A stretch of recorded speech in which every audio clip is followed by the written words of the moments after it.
Welcome back to the beautiful city of Hong Kong. We are in Chiang Quan O, Logas Rink tonight for its Week 2 action of Hong Kong League. Presented by Power Play Sports and Entertainment, hosted by the Hong Kong China Ice Hockey Association. This is the HKL. Night 2 games. Again, the first game is between the Aviators and Hong Kong Panda.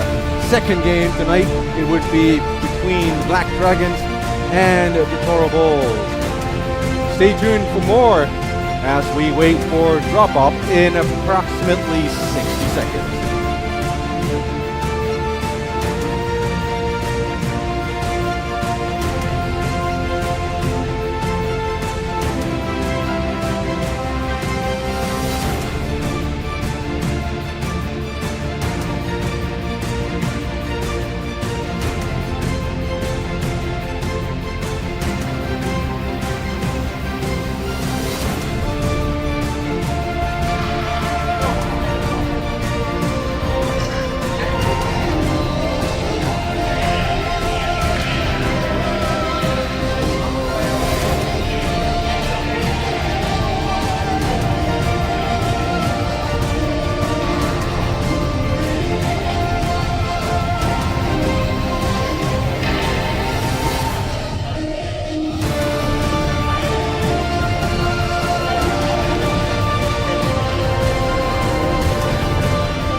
Welcome back to Logas Rink. We're live. My name is Scotty Yang, alongside with Mr. Cameraman Timmy Poon.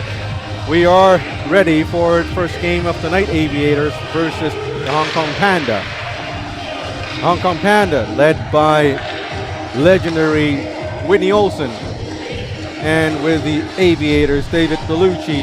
So it's going to be a great game coming up for both teams.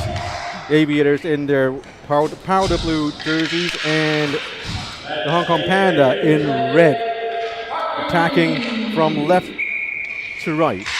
And that's face-off 3 periods of 20-minute stop clock action.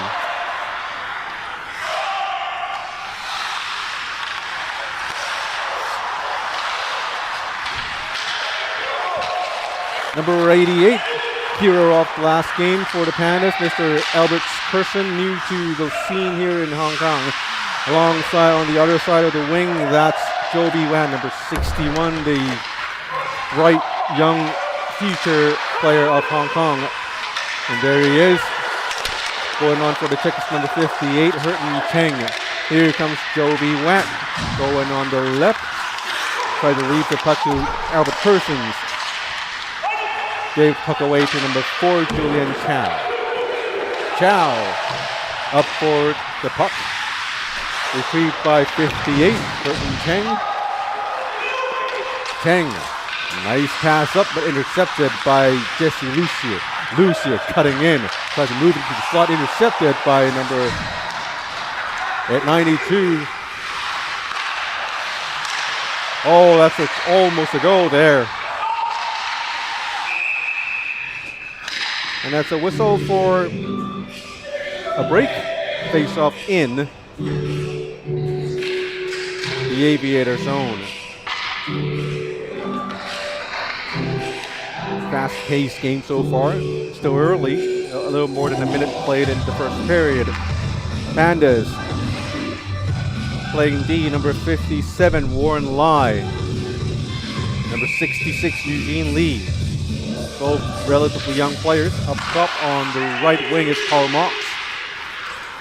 Mox got shoved right after face-off. No call there. Aviator sends the puck down deep. Warren Lai. Pass the puck off the board. Banks it off to Whitney Olsen to Carl Mox. Mox had a good game last week here. And here comes number 61. Cutting all the way in, that's Francis Lam. Behind the net, looking for a player to pass. Yannick Wong moves up to play the puck back deep to Francis.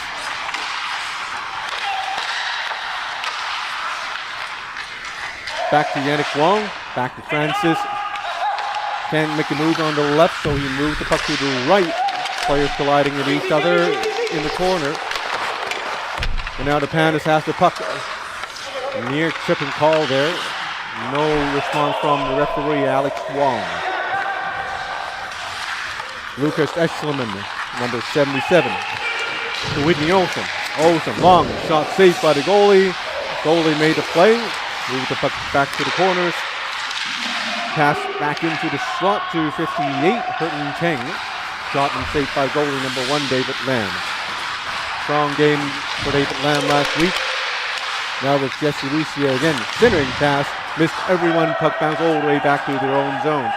As the Panda and Jesse Lucia all go and make the change of their own. Great forecheck by the Pandas. Picked up the puck right in front of the net. Point blank shot. Saved by David Lamb. Here comes the Aviators muscling the puck back out into the neutral zone. Joe Chang on the left. Dumps the puck deep. Dave Bellucci. Moves the puck up. Couldn't clear it.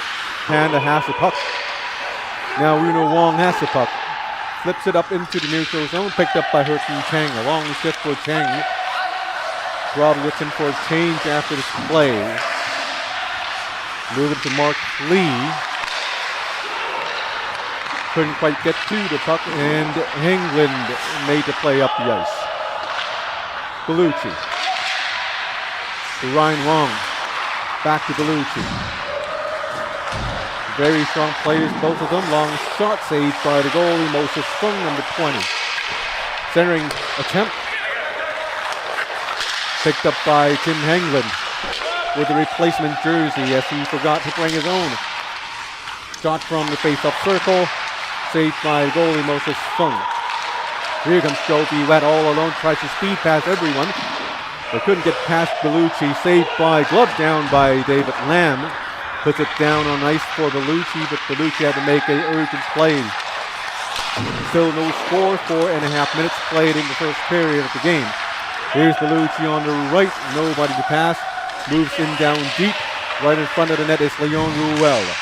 Still Bellucci tries a centering pass to 88. Yannick Wong slaps the puck back into deep zone. Yannick Wong flips it. Wanted to chase for the puck, but now we have a whistle against against the referee Alex Wong about the puck going out of bounds. And now we have the captain of the Panda reasoning with Alex Wong about where the puck actually hit, trying to avoid words of phrases of negativity. So I don't want to say complain. It's just a healthy, normal discussion, right? Still no score. Right in the 5-minute mark of the first period, Olsen spins and turns, gives the puck to Persons. Persons the top pick for the Panda. And they had to go through a lot of trouble to get him, and I think it's really worth it for this player right here. Very effective player, two-way. See him both ends of the ice, and now we have an icing call against the Aviators. With 14:42 remaining in the opening period with no score from either side of the team.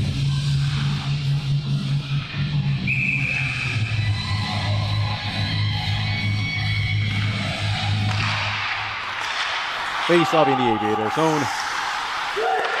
Controlled by the Aviators, sends the puck up. Oh, nice tip in front of the net. That's 53, Ariel Leung. But it was too close to the goalie Moses Fung. Not a lot of room to make a play, so he just decided to shoot it 5-4, and Moses just shut everything down. Long shot by Yannick Wong. Saved by goalie, rebound there. Another wraparound, and they score. Wow.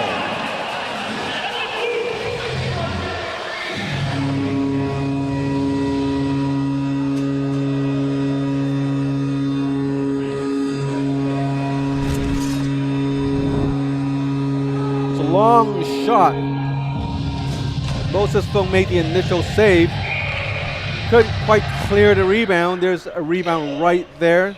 Moses Fung made the save again, and the other side wrapped around. That was a nice goal. 1-0 Aviators early in the game.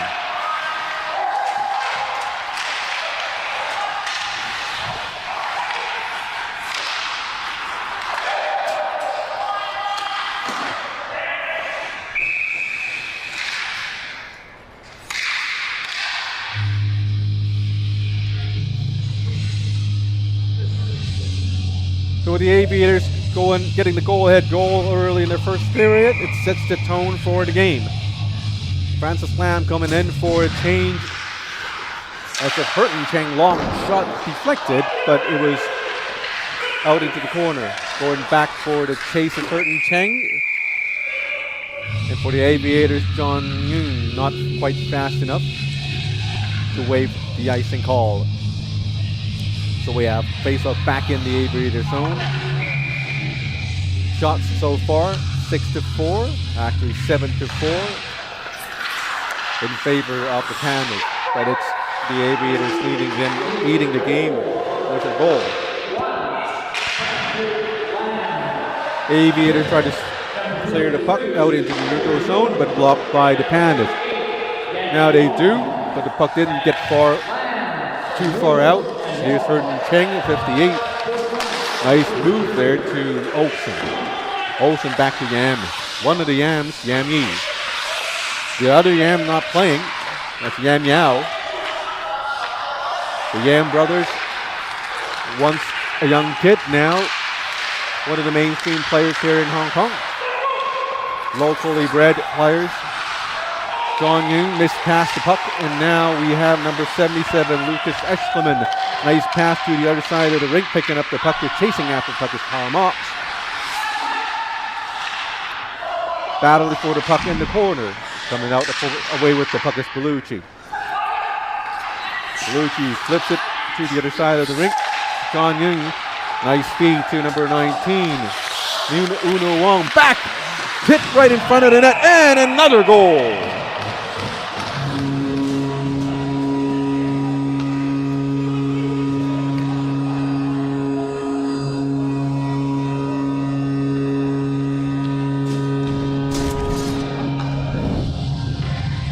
Play started with John making the first play, and then it's a 2-on-2 on the right. It stopped, made a nice pass, deflected, and actually Moses Fung make the first save.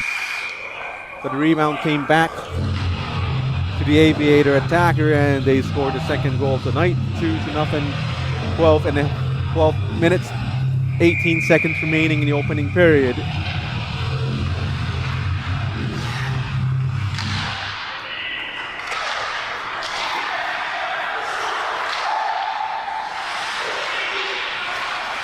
Here's Lucy.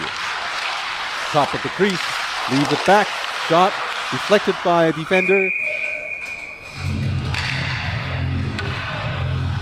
And Moses Fung gloved the puck down for a whistle in his own zone.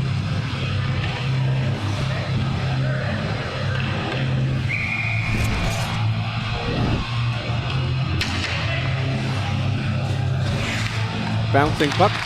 Easy save for Moses Fung. Aviators still in possession of the puck in the offensive zone. And now the Panthers try to come back. It's a 2-on-1 situation with Lucas.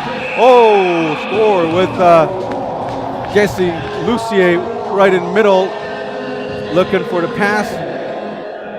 But instead, it's Andrew Lee making the shot, scoring their first goal of the night for the Panthers.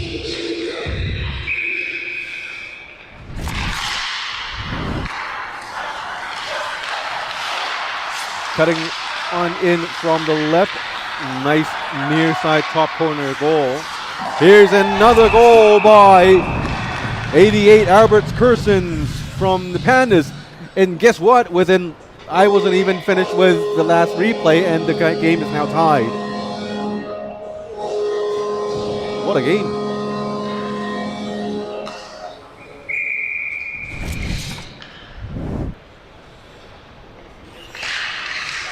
It was right off the face-off with Albert Kersens coming in through the legs of Yannick Wong, I believe. A little screen right in front of the goalie, and Kersens nailed the puck top corner, tying up the game up at 2 apiece. Here comes the Panda again with Joby Wet, not quite quick enough. Bellucci has the puck, moved it to the right side. Long shot, blocker saved by the goalie Moses Fung. Now we have Kersens again to Joby Wet. Wet tries to give it back to Kersens, but the puck was flipped a little too high for Kersens. Kersens battled for the puck, spins and put the puck back into the end zone and skated off ice for a change with Olsen coming in. Long shot, high. Goalie got a piece of it and puck ended up back behind the net. Panda, Ashland to Olsen. On the right it's Karl-Mark. Olsen cutting in. No shot. As the Aviators were able to play good defense against Whitney Olsen. It's an offside call. Delayed offside. As the players in blue try to skate back out in the neutral zone to cancel out the delay offside call. Here comes Bellucci. Long shot saved by the goalie. Moses didn't know where the rebound went. Luckily for him, Tim Henglin found the puck. But Henglin wasn't able to get the puck out. They still have to battle to put the puck out back into the neutral zone for an offensive play. Now we have Olsen. Olsen on the right, centers it to Karl-Mark. Long shot saved by the goalie. Puck ended up in the back of the net. Lucas Echelon, that's Jesse Lucier picking up the puck behind the net, skates the all the way up into the neutral zone. On the right, for sure, he's going to cut into the slot. Circles around the net, feeds it to Yannick Wong. Yannick with the shot saved by the goalie. Puck bounced behind him. Aviator still with the puck right there. Tries to center the puck. Still behind the net. Tries to feed the puck up to Francis Lamb. Now with a 3-on-1 opportunity, but players are out of gas. As Whitney Olsen skates back for a change. Still 2-all in the first period of the game. The Aviators and the Hong Kong Panda both tied at 2 apiece.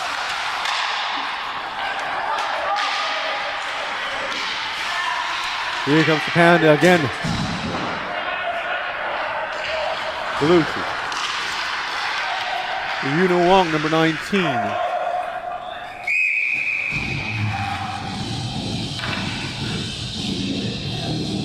And it's an icing call against the Aviators. 8.5 minutes still to go in the opening period. Shots 12-10 in favor of the Aviators. Surely, just looking at the stats, the Aviators, they have played much better for the last 5 minutes or so, especially after they scored those 2 goals, but a little heartbreaking for them.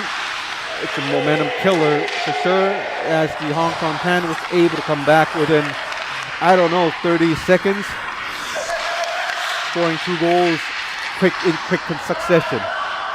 Here comes Dave Bellucci, number 42. Bellucci, still him, cutting into the slot.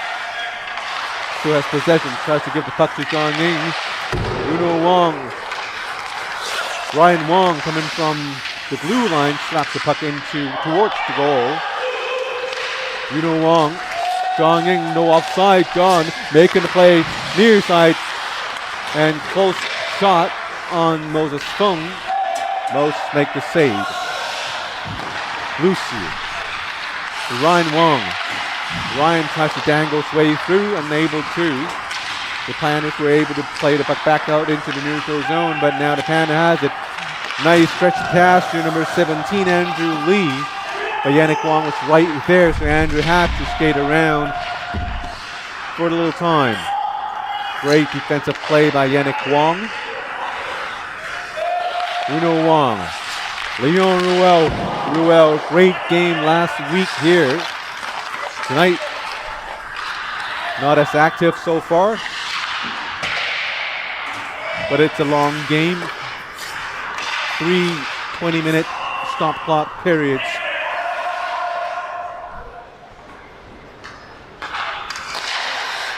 And looking at the shots, it's already 13-11. For goalies, a relatively high count. But as we saw last week, teams are not quite accustomed to the checking side of things here. And there has been a lot of shots on goals. But hopefully, as the season moves on, here comes Stapolucci. Saved by Moses Bone. Wow.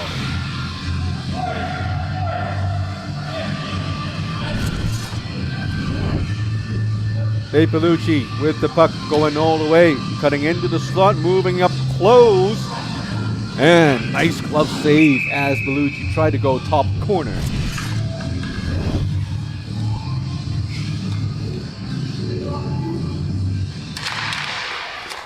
Again, you're watching the Hong Kong League, the top league for adult hockey here in Hong Kong, China. It's a league organized and hosted by the Hong Kong China Ice Hockey Association, powered by Power Play Sports and Entertainment. Of course, supported by the Lohas Rink here in Changuano, Hong Kong. Long shot by the Aviator, number 11, Ryan Wong. Ryan very active so far this game, playing on a defensive pairing with Stapolucci. As this line has been solid. A giveaway by Julius Chow, earning some wahs from his own bench on my right. That was a little kind of hilarious. Wah. That's a Chinese thing of, oh my God. It's just, a tone in awe. For those of you, watching from overseas, or you're not quite familiar with the Hong Kong culture. And actually, we do have viewers from across the pond in Canada, down under in Australia. It's been amazing to have everyone here.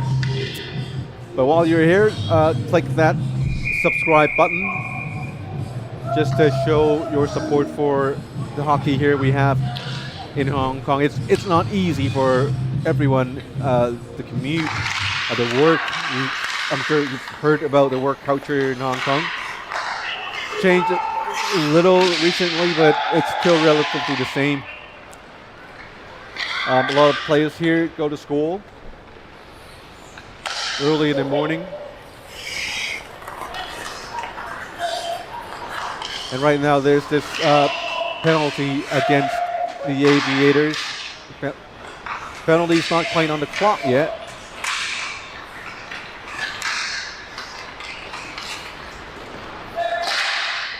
But the Aviators are indeed a man short.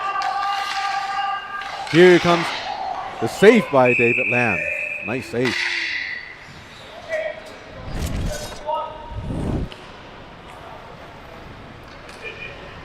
Here comes David Lam making a save with his big pads. And now the referees are talking about the penalty to the Aviators. That's not quite on the clock yet.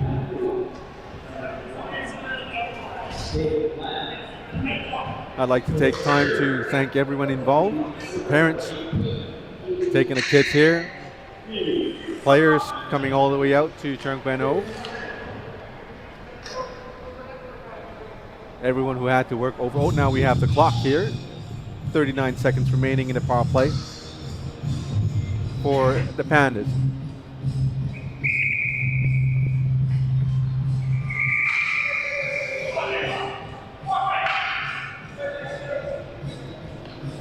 Apparently the referees are still taking a little time, and now we're on. linesman, Betty Chan, making the face-off. The other linesman, Robert Wong, got bumped into by number 22, Nam Yi. Here comes number 3, Olsen. Olsen to Kersons. Kersons on the right with Olsen on the left to Olsen. The puck was a little too far for Olsen to retrieve. Now he has possession of it. Weird play as Lucia was able to pick up the puck. Now Olsen gets the puck back, feeds up to the right side, tries to get it back to Kersons. But Karl Mock was there to pick up the puck. Clearing attempt by the Aviators as the players go back into the bench for a change. Still a minute remaining in the penalty. Must have read it wrong before, or they must have had it on the clock wrong. It's the week 2 of the league, so we apologize. That's Tim Henlin feeding to Lucas Eschliman, shooting the puck through traffic. Here's Kersons with the puck. Kersons back to Olsen. In front of the net is Eschliman. Long shot. Blocked by number 11, Ryan Wong. And he shot the puck out into his own bench for stoppage.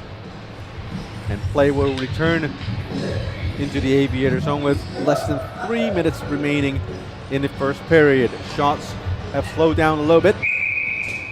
14-13. So glad we have shots on net information available.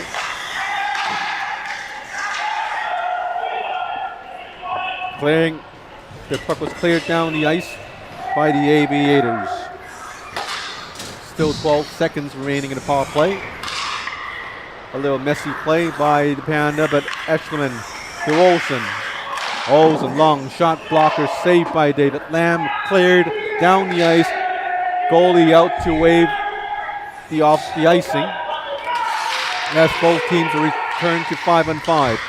Here comes Joby Wett all alone, trying to get past Dave Bellucci. Could not get past Bellucci as both players got tangled into each other. And now here's a check by number 18, Shi Chen Yun. The referee had his arms up.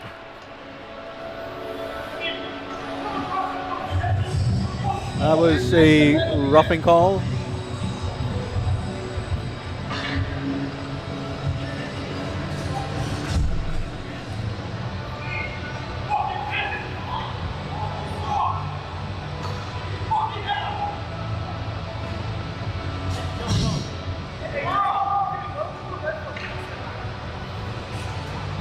Number 18, Shi Chen Yun is going to the box. And for the other team, Andrew Lee is going back skating, gliding back to his bench, slowly clutching his chest as he took a cross-check right in his chest.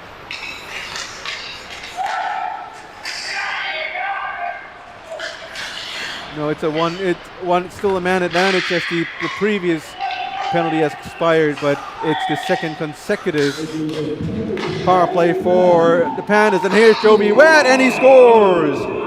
Once Joby gets into the slot like that with that amount of time, he's gonna get his spot to pick.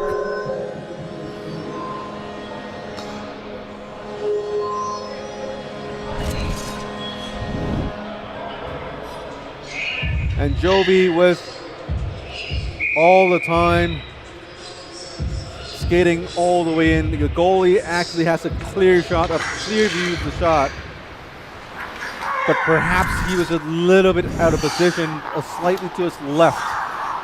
And Joby, one of the killer skills that he has is that quick release of him.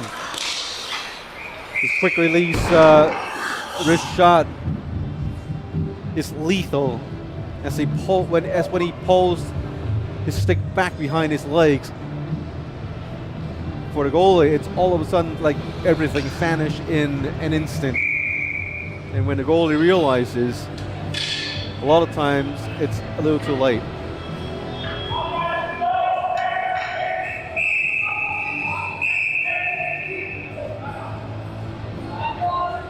our players discussing about the face-up positions. This person was talking to linesman Robert Wong about how his opponent's not in the right position.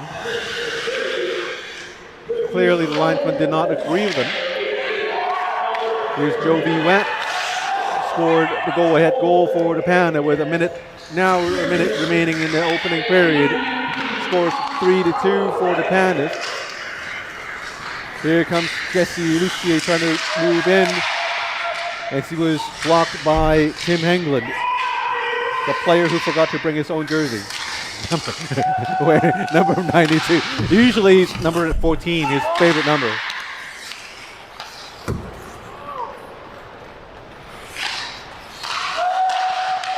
It was an onside play by Bellucci. Great job keeping the puck in the zone.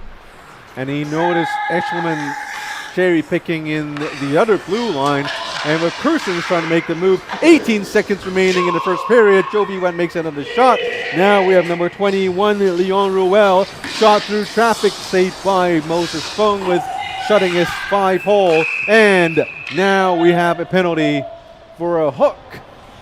Number 61, Joe B. Watt, with 3 seconds remaining in the period, and surely it's going to be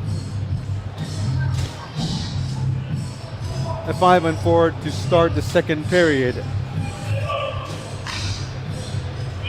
But we do have 3 seconds remaining in this period, with the Aviators facing up in the offensive zone. And they pulled a goalie too. Thanks to Mr. Timmy Poon for the heads up. And that's it for the opening period. 3-2 to score the Hong Kong Panda, leading the Aviators by just 1 goal. And at the start of the second period, we will have an Aviator power play for 1 minute and 57 seconds. I'll take a short break. We'll have the second period for you guys right after this.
And welcome back to the game. This is Hong Kong League Week 2 action, game number 1 for tonight.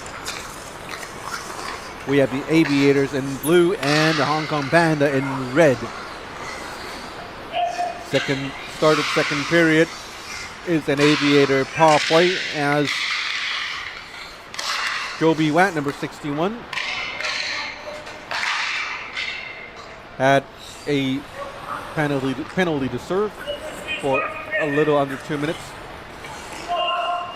Now a minute and 30 or 24 remaining in the power play for the Aviators as they are trying to find that weak spot in the Panda defense. Here's Lucier moving the puck to Bellucci, back to Lucier. Lucier skates around, back to Bellucci. Right in front of the net, it's Leon Ruel. Now with the jam right in front of the net, but Persons was able to get the puck behind the net into safety.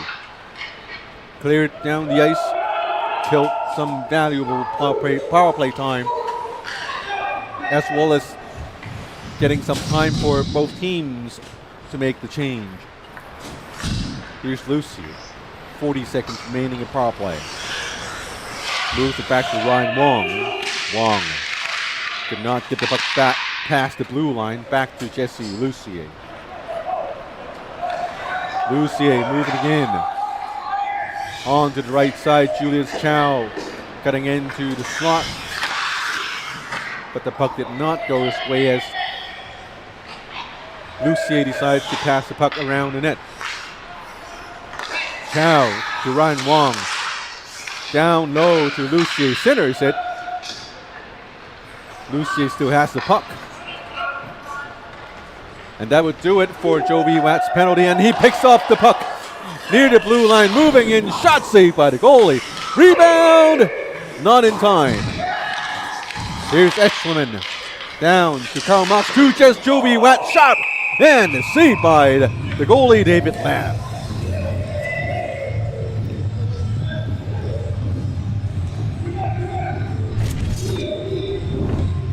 It was a nice sequence, and it all began with that interception by Jovi Watt. And that was 3 consecutive shots, and 3 consecutive saves by David Lamb. Very good play there. Saving his team from almost a sure goal. Here's Yannick Wong spinning around, firing a slap shot. Here's another slap shot off the boards from Yannick Wong, and he is back to play defense now. Right in front of him is Karl Marx from the Panda. The 66, Eugene Lee. In front of the net, Nate made a great save. Oh, and it's a goal. It's a goal called by Alex Wong.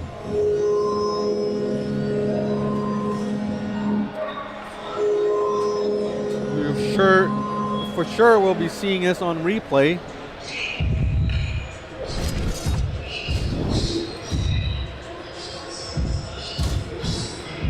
This is Lucas Eschleman. Ooh.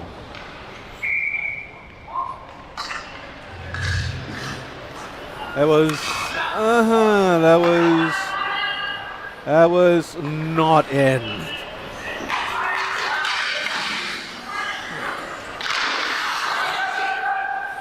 That was probably not in, but leaves us to, well, there was no challenge.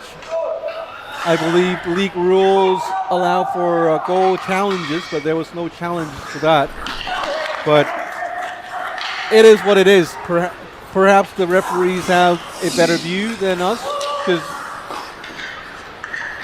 the image was a little blurred. Let's put it that way. Is that the politically correct way to explain the situation? Yes, it has to be. But anyway, anywho, it's 4-2 for the Pandas. Or Panda, the name that does not have an S on it. By the way, Hong Kong Panda, the latest franchise for the Hong Kong League, owned by 2 very well-established and well-known hockey websites or social network platforms. Hockey Worldwide, or Hockey WW known to some, and Puck Empire. You can find them on Instagram and on Facebook. Very active. Hockey Worldwide covers international ice hockey, and Puck Empire follows mostly North American ice hockey, I believe, if I have not misread.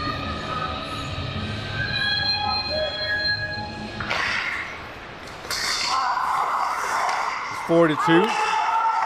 Panda leading, and there's a great save by Moses Fung.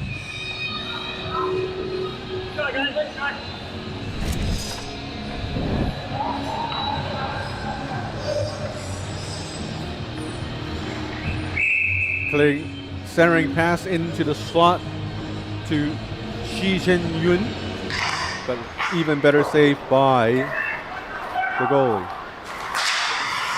Shi Zhen-yun, very good player last game, very active. He's active too tonight, but he's spends a little more time in the box than out on ice. but whenever he's on ice, he is almost always very effective. Both sides of the ice. Now we have number 6. Oh! With Joey Watt with his quick release up close beats David Lamb clean. For the 5th goal of the game.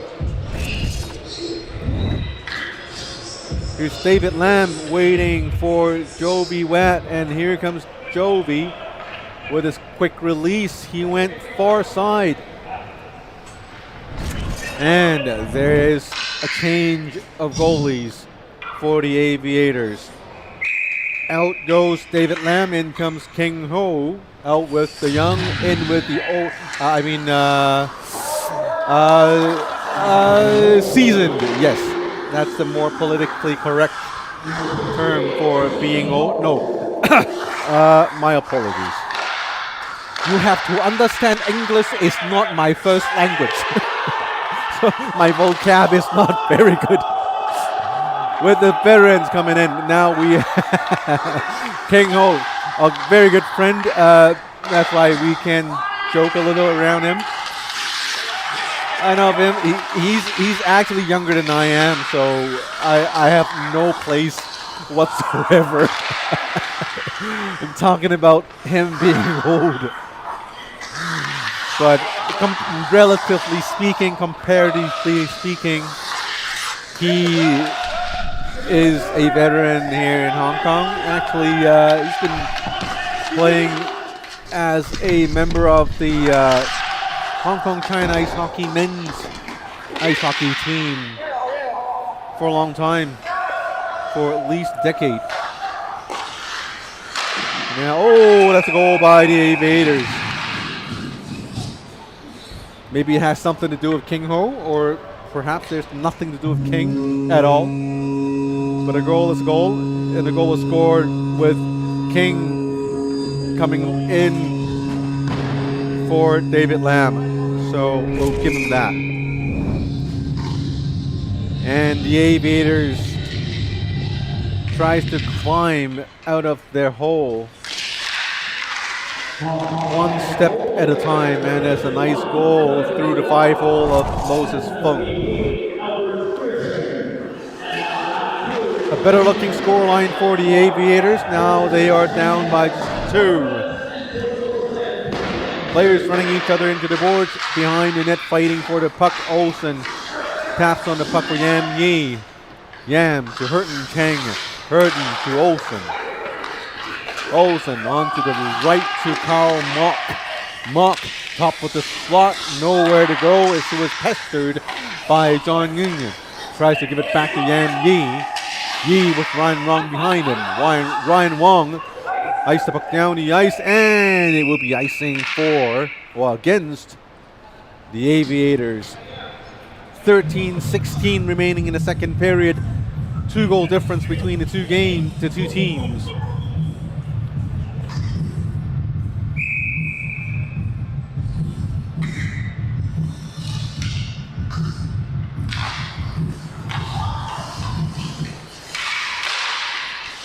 Panda, centering attempt, blocked, intercepted by the Aviators.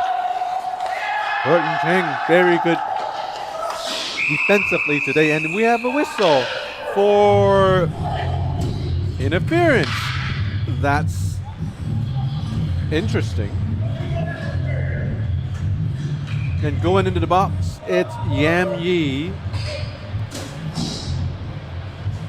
He's probably not quite sure what happened, but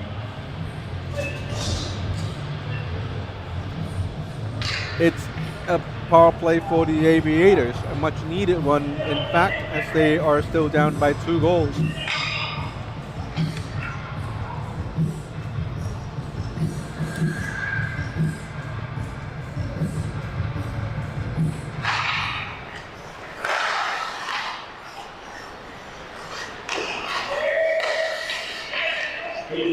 Francis Lam on the right as the team holds on to the power play, tries to center it to Shen Xin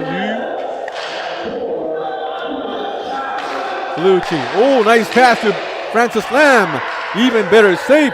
Cleared off by number 66, Eugene Lee.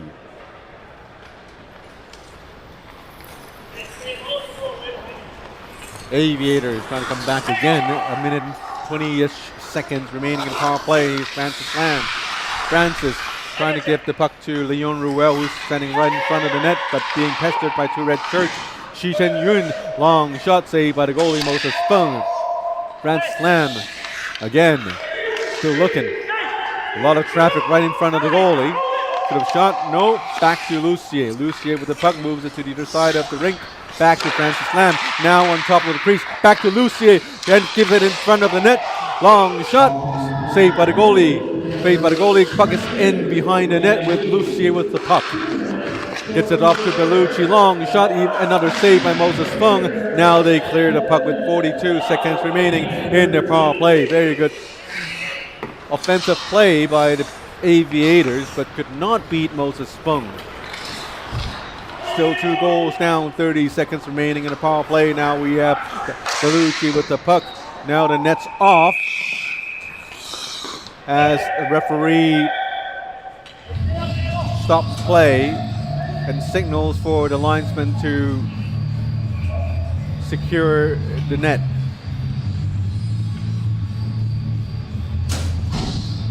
.23 seconds remaining in the penalty to Yam Yi.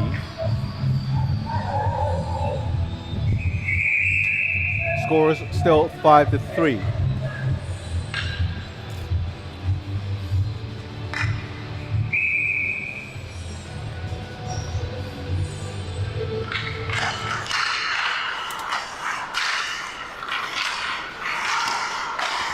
Long shot by the Aviators, almost tipped in. Great save by Moses Fung. Lucier flips the puck in, intercepted by Tim Henglin, number 92. Aviators, 5 seconds remaining in the power play. Julius Chow tries to give it to number 53, Ari Leung, right in front of the net. A lot of scramble, and Moses Fung gloved the puck down for a whistle, and that's the end of the power play for the Aviators.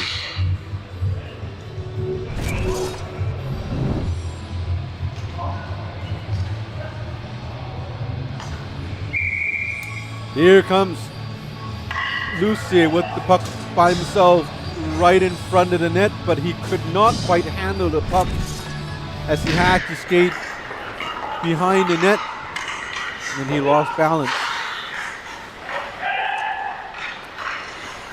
Aviators, Kyle Kwong, number 25, relatively quiet tonight as he was run into the boards, and we have a penalty coming up again against the Hong Kong Panda. And yes, same guy.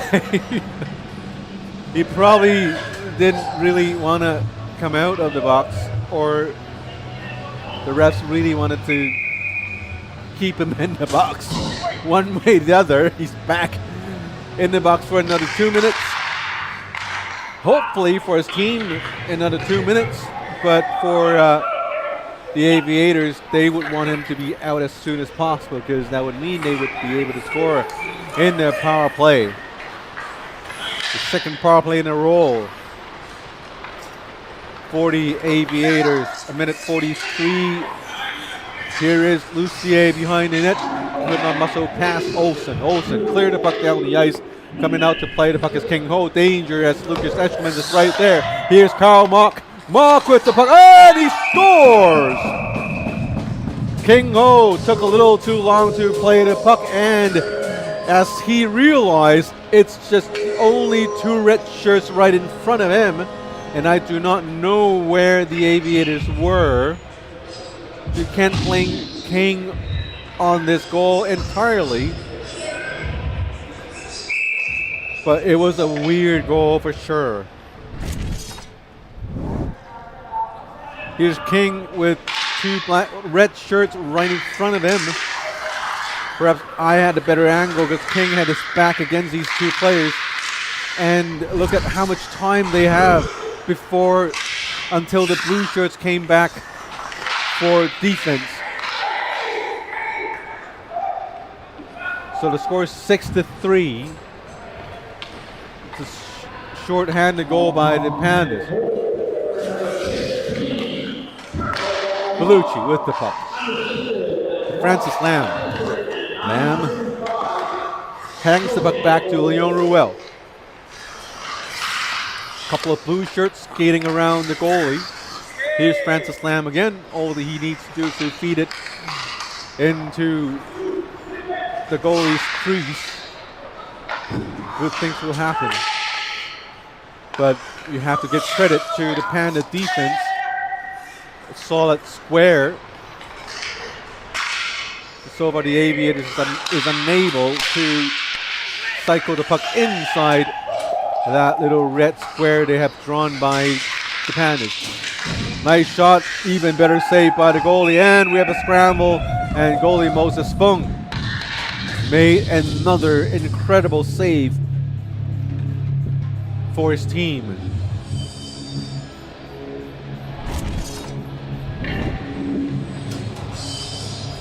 Moses Fung going down, made the initial save here. The puck was right underneath him as he knew where the puck went. And based on his experience, he just laid down and covered the puck with his body. 6 seconds remaining. Here's Yannick Wong. Long shot saved by Moses Fung again. Here comes Jovi Watt the other way. Jovi could not quite handle the puck and unable to get past the Bellucci. And another whistle by the referee Alex Wong, signaling a tripping call against Yannick Wong. Here's another shot of that save by Moses Fung. Long shot by Yannick Wong through traffic too. It's a reactionary save by Moses Fung as he went down on his pads last second and steered the puck away. Now it's time for the Pandas to have their own power play time. 2 minutes due to the penalty assessed against Yannick Wong for the Aviators. They have a 3-goal lead. Here's Olsen. Olsen tries to feed the puck to Joby Watt. Joby Watt whips on the puck. Clear the puck down the ice is Jeffrey Tyne, number 16. Aggressive forechecking by John Yoon. Alberts Kersons with the puck. Nice moves. Cutting into the crease, backhands.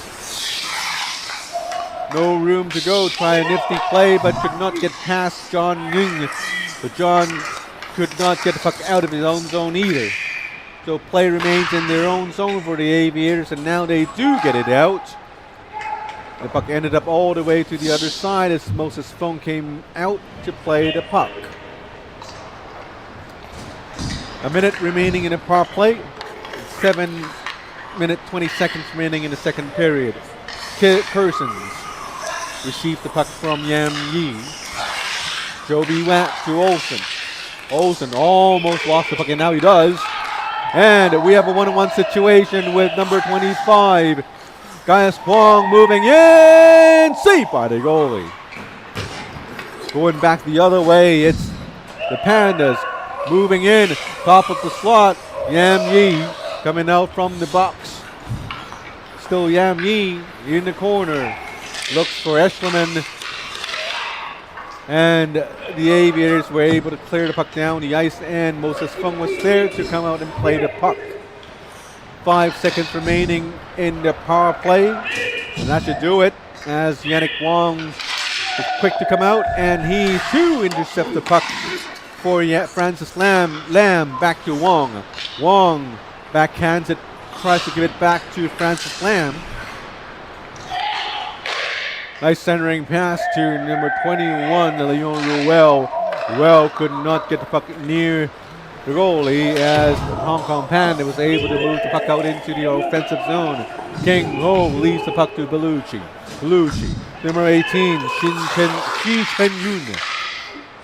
Shi Chen Yun to Francis Lamb.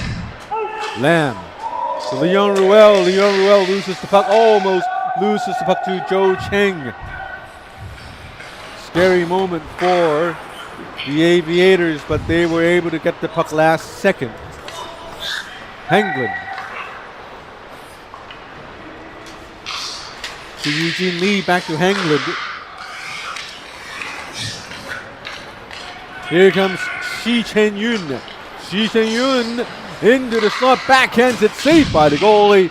Rebound by Francis Lam. Circles around, and the Aviators still has possession. Shot right in front of the net. Blocked and into the corners, and now we have the Panda coming out. Number 12, Mark Lee, fell down. No penalty assessed by the referees. Near side shot, sharp corner, saved by the goalie, and we have whistle. 4 minutes 57 seconds remaining in the second period. The score is still 6-3 for the Pandas.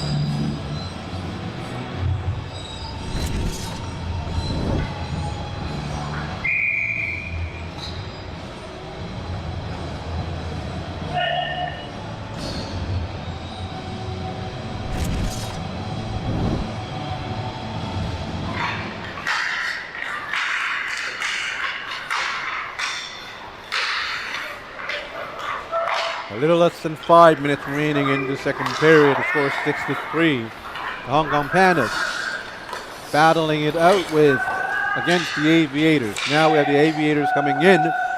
Jeffrey Tai sending the puck out into the deep in the other zone. Mark Lee with the puck, moves the puck back out into the neutral zone, but finds Jesse Lucier instead. Lucier backhands it all the way back into the end zone. Curtin Cheng was there first, but the Aviators were able to keep the puck in the offensive zone. But another nice glove save by the goalie, Moses Fung, as he has been spectacular so far in this game. On the other side, King Ho a little worrisome, as he hasn't been tested much since he's on ice almost 10 minutes ago. Looking at the shots on goals numbers, Aviators 28 shots on net so far, scoring 3 of them. And the Hong Kong Pandas 23 shots on goals so far, and they scored 6. So for the last little while, it's been all Aviators in terms of shots on goals. Sure, they have scored 1 of those, but they do need to score a little more and a little quicker if they want a chance to get even closer to the Pandas.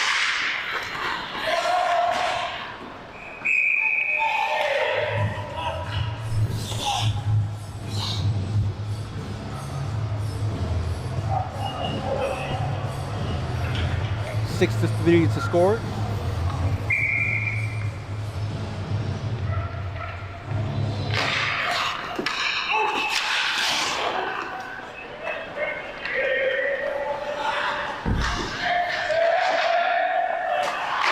Long shot by Dave Bellucci. Another rebound by number 11. That would be Ryan Wong. Another shot wide. Picked up by Julian Chow for the Aviators. Tries to move it back to Gaius Kwong. Now Gaius has the puck. Leaves it behind. Centers it for Julius Chow. One times it. Saved by the goalie. Very nice saves by the goalie, Moses Fung. And another shot. This time deflected away from harm. And Bellucci keeps possession in the neutral zone as he flicks the puck in, intercepted by the Pandas, and Bellucci has the puck again. Aviators ice the puck for a change. Yam Yao.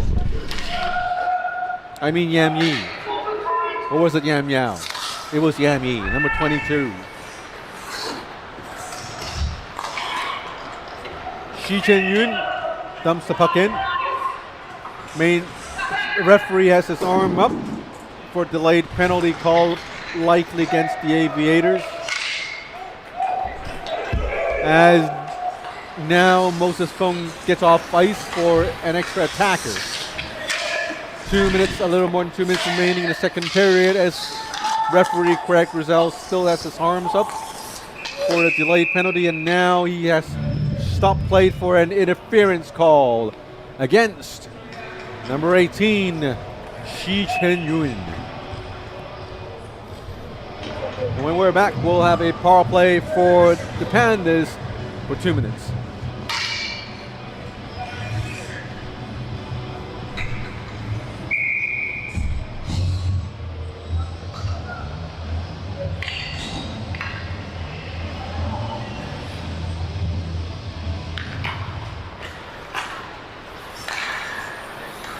Power play time for the Hong Kong Panda with Hurton Cheng moving the puck back to Lucas Eshelman. Long shot by Olsen, saved by King Ho. Eshelman gets the puck off the boards, moves it back to Hurton Cheng, to Olsen, to Karl Mock, or Kersons rather. Kersons to Hurton Cheng, shoots and he scores! Great night for the Pandas tonight, as they score yet again on a power play.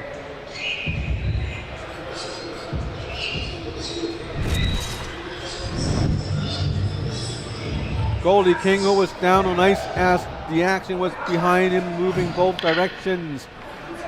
And the Pandas was able to line up the shot through three bodies and shot the puck past a blindsided King Ho. King had no chance at all as he was completely blocked by three players right in front of him. Here comes Whitney Olsen. 4-goal lead by the Hong Kong Pandas.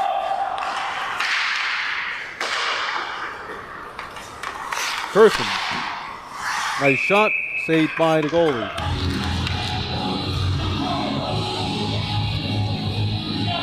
A little more interesting tidbits about the Hong Kong Panda. The owner, I believe, please do correct me if I'm wrong, because I've only gotten this information fresh, partly owned by Thomas Subis. You might not know Thomas Subis, but he's son of famous NHLer Danius Subis, the Subis family.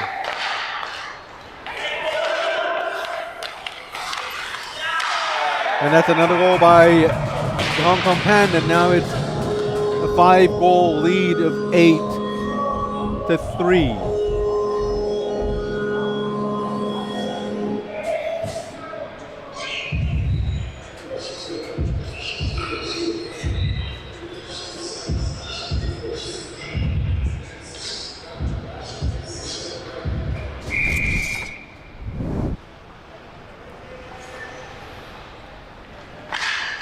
Jesse Lucier, the only defense in position. He was looking for the pass. And on the far side, there's nobody with the attacker, and King Ho was hung out dry, was left hanging out dry. Well, was left hanging dry. Yes, sorry. Hanging out there to dry like a t-shirt on a cloth line. My apologies. English is really not my first language. The feel for King Ho, man. It's a bad feeling, but that's what happens when your team is down by 4 goals and most of the team is more focused on trying to get closer or narrow down the lead. So the focus naturally is more on the offensive side. So I can understand that.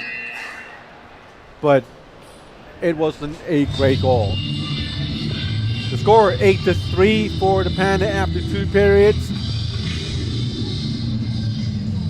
I'll take a short break. I'll try to munch as many chips as I can. And when we're back, we'll have period number 3 for you guys.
Away goes the music, and that's the start of the 3rd period, and the 3rd period did not start very well. Hong Kong Panda will take a penalty right off the face-off, and going into the box is Mr. I forgot to bring my jersey, Tim England, number 92, normally number 14. Our league commissioner made sure I say stuff like this before you start the game. No, I'm just kidding.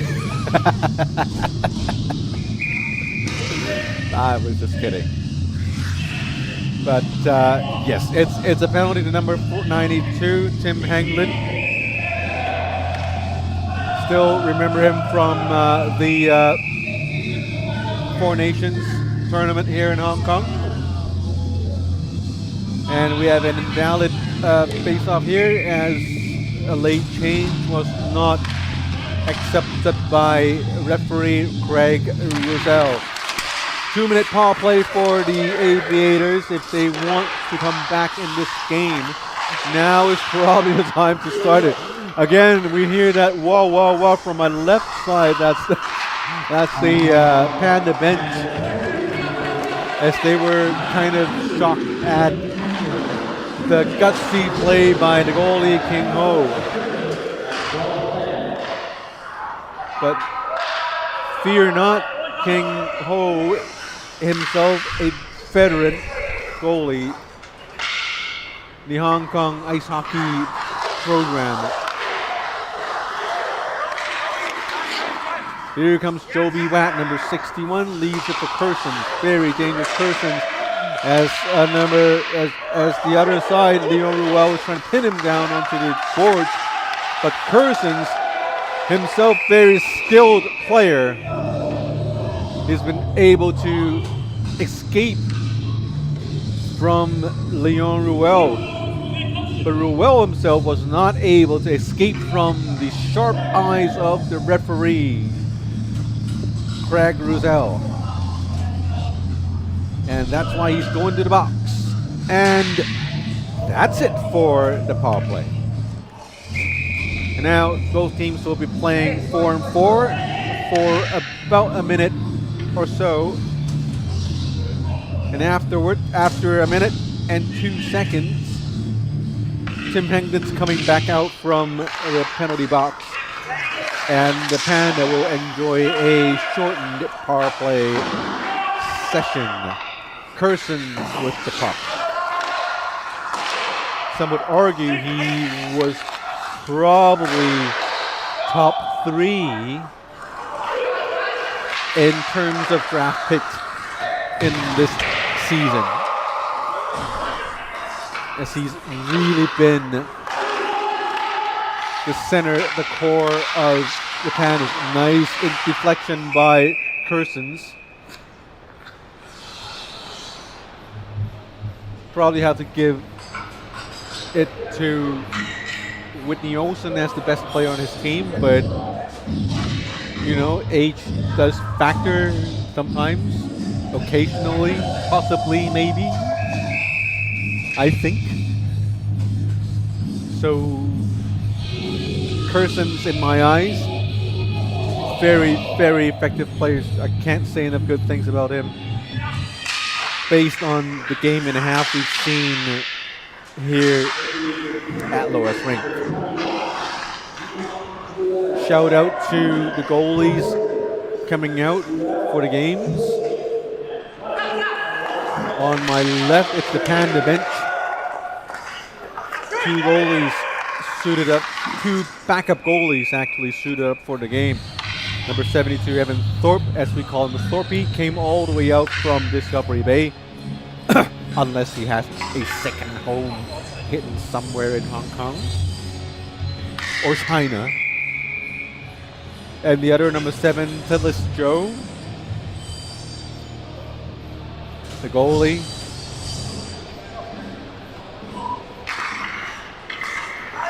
And so far they haven't been able to get on ice to enjoy the ice time.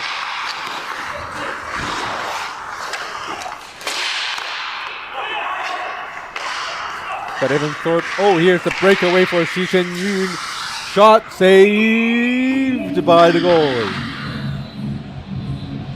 As I was saying, Evan Thorpe, he's been here second game in a row. He has not played a single minute yet. But he's been all good. Very good sportsman. He's been taking the gates for his bench, manning the gates of his own bench for the entire of this game, giving pointers to the younger players, supporting his own team in his way.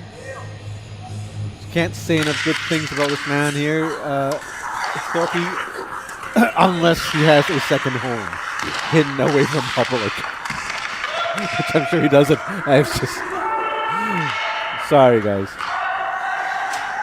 Here's a clearance attempt by the Pandas, but they are decide with the man advantage, so that's a no-no, said the linesman, and that's going to be an icing call against the Aviators. Face-off going back to their own zone with 17 minutes, 12 seconds remaining in the final period of the game. And also thanks to all the photographers showing up tonight. Right off the bat, I could see Mr. Paul Ewan behind me. Paul Ewan, a professional photographer specializing in, I don't know the exact terms, my apologies, but he shoots product shots, like not people, not portraits.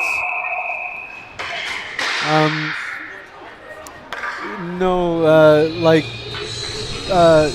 products, like if you have a shiny new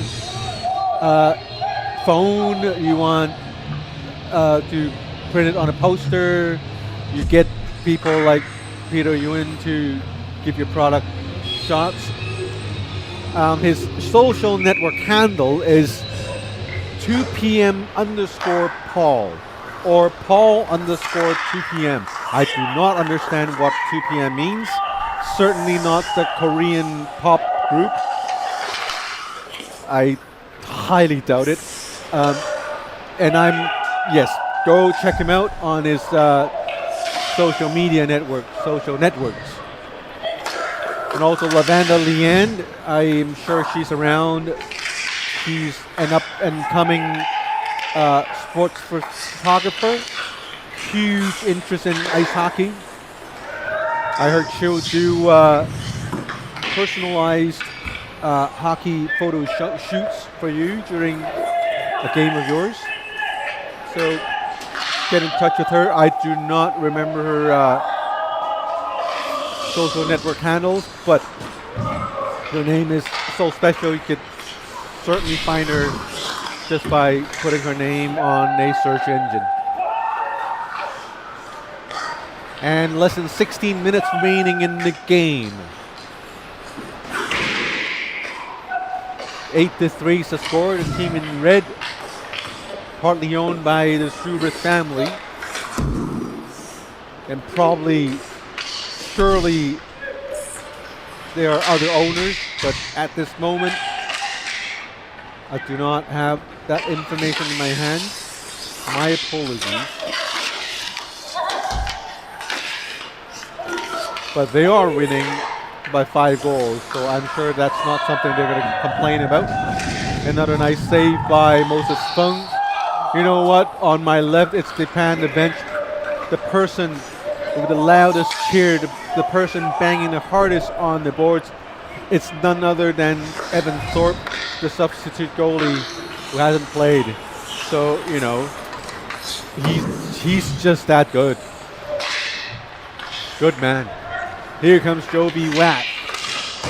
Shot off the face-off dot on the left, deflected out of bounds. Face-off remains in the Aviator zone.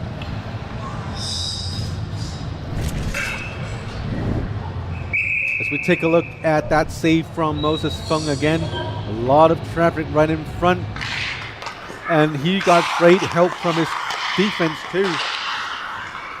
All jokes aside, Tim Hanglin did a great job fighting the attacker off. 14 and a half minutes remaining in the third period, still 8-3. Ryan Wong, the defender, pinches in, looking for someone to pass. Now he does to Jesse Lucier. Lucier muscles past the first defender. Back to Ryan Wong, backhands it back behind the net. Now the Pandas have it 3-on-2 situation. Nice pass to Curson, and he scores 9-3. Nice pass, and Cursons roofs the puck past the goalie King Ho. It's an unsafeable goal.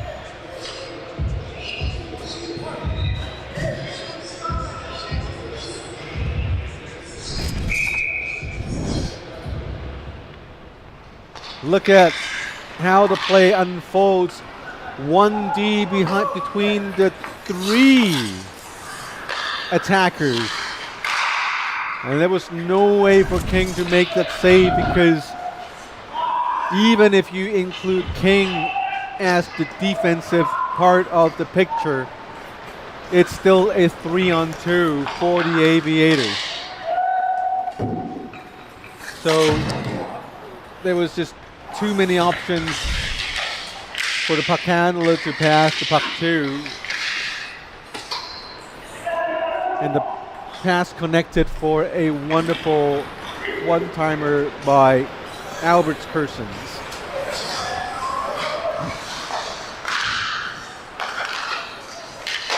Another goal by Cursons.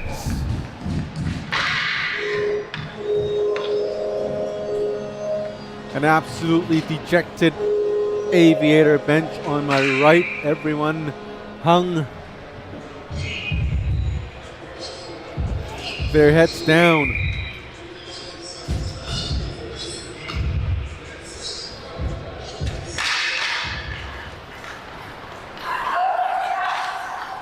A happy Panda bench on the other side.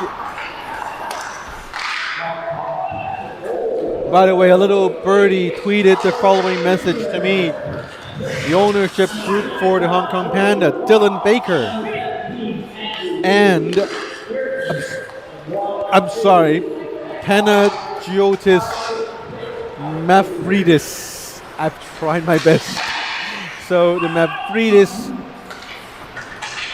Penos, sorry. The Friedis family, the Baker family, along with the Subris family. Please do correct me if I'm wrong. That's the whole ownership group of the Hong Kong Panda. And that's a sign of, nice save by the goalie, King Ho. Nice save. Even my buddy Timmy Poon mumbled nice save. And yeah, if, this is a great sign that uh, Hong Kong ice hockey is going somewhere, at least with the recognition of the hockey worldwide and Puck Empire being part of this league this season. And as you look at the youth players here in Hong Kong, they've surely improved and developed a great deal over the last, I don't know, decade and a half. As my buddy Tim would be the first to tell you, he's not really getting much ice time on his team anymore because these young kids are taking ice time away from us old guys. And that's a healthy thing, you know, as a relatively young region for ice hockey. We're glad that supporters like the Hockey Panda coming in to support the development and the growth of ice hockey here in Hong Kong. The Aviators tries to narrow the gap a little bit. Still 11 minutes to go, but they're down by 7 goals. A big hit, 2 consecutive hits by Shi Chen-yun, and obviously upset was number 9 Zhou Cheng as he wrapped his arm and probably the shaft of the stick around Shi Chen-yun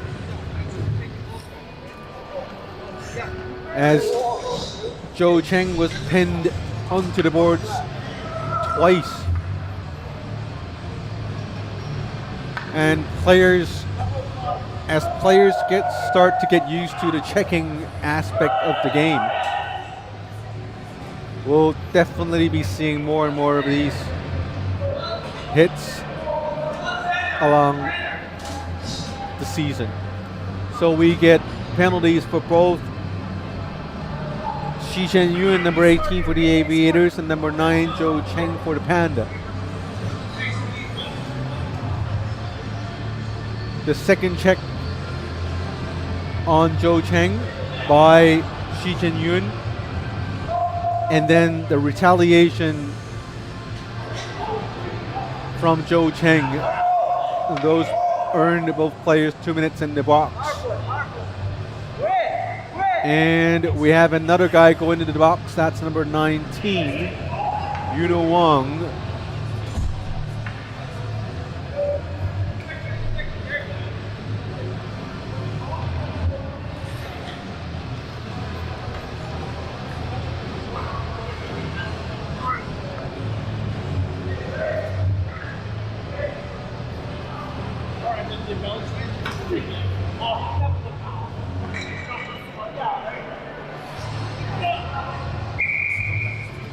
So according to the expert on my left, Mr. Cameraman, also veteran referee Tim Poon, we have 2 players going into the penalty box for the Aviators. We don't know for sure here, but Timmy is fairly certain from the way things are going. Shi Chen-yun is probably gone for 2 minor penalties. So he's going to be in the box for 4 minutes. And Yuno Wong would be in there to serve the first. So when Zhou Cheng gets out of the box, Yuno Wong would come out of the box as well. And by then, I have no idea. I'm lost. It's still a 5-on-4 right now. So by the time the first penalty expires, Joe isn't coming out because there's already 5 on the ice right now. I'm not quite sure what Yuno's role is right now, unless there's a 2+10, which I don't think so.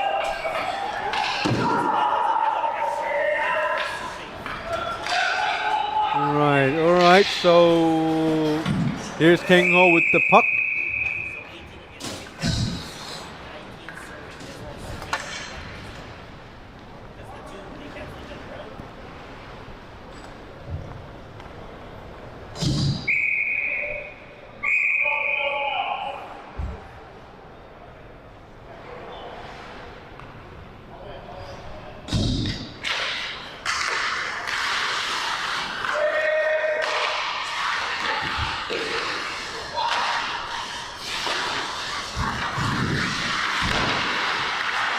Yeah, I'm convinced by Yoda. My master Timmy Poon, he explained everything to me off the air. So yeah, sometimes when you're watching the game, there are little, nice shot by Joby Watt, even better save by King Ho. Sorry I didn't press the button for the replay. So King Ho, if you're watching, you might have to manually rewind.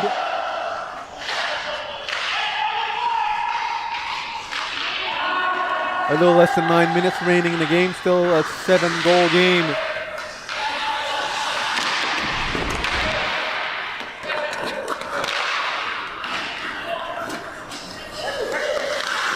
And the teams are back to 5 apiece now.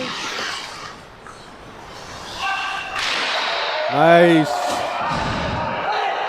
Probably I heard the post. But King Ho must have had a piece of it. Now we have the Aviators coming back! And Moses made a save. Aviators trying another shot. Julius Chow right in front of the net. Leon Ruel, number 21, behind. Try to feed it to Julian Chow. 8 minutes remaining in the game. Shots on goals. 38 for the Aviators and 42 for the Panthers.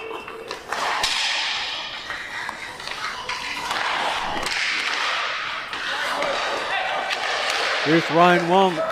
Long shot blocked. Now we have a turnover. Here comes Andrew Lee. Tries to go top corner. Missed the shot. Julian Chow made quick turnover. Back to Julian Chow again in front of the net. 2 blue shirts. Very aggressive play. But they are unable to put the shot right in front of the crease. Oh, and now there's a little shot there. Nice save by Moses Fung again. With a shot by Leon Ruel. Point blank shot. And now we have a delayed penalty on number 21, Leon Ruel. A lot more shoving and pushing going on as Moses Fung goes back for the extra attacker. Long shot saved by King Ho. Turns the puck behind his net. 6 minutes 55 seconds remaining in the game. And Moses Fung is still in his net.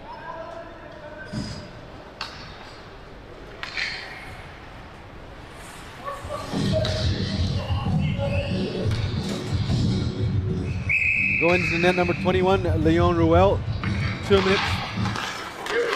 A minor penalty. Now we have a 2-on-1 situation with Jesse Lucier. In this situation, Jesse would be a good target, but there wasn't enough space for the attacker, number 25, Kaya Kwong, to make the pass. He decided to shoot the puck by himself. Here we have Lucier on his own again. Turns around. Misplaced the puck. We have Yam Yi. Yam Yi turns around to Curson. A 7-goal game. Curson moves into the slot. Play was broken up by Ari Leung, number 53. Ari tried to clear the puck. Intercepted by Lucas Eschleman. First shot saved by Moses Fung. Rebound picked up by Carl Mock.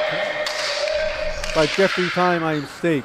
No, sorry, it would have been, yes, Carl Mock. Shot hit the post.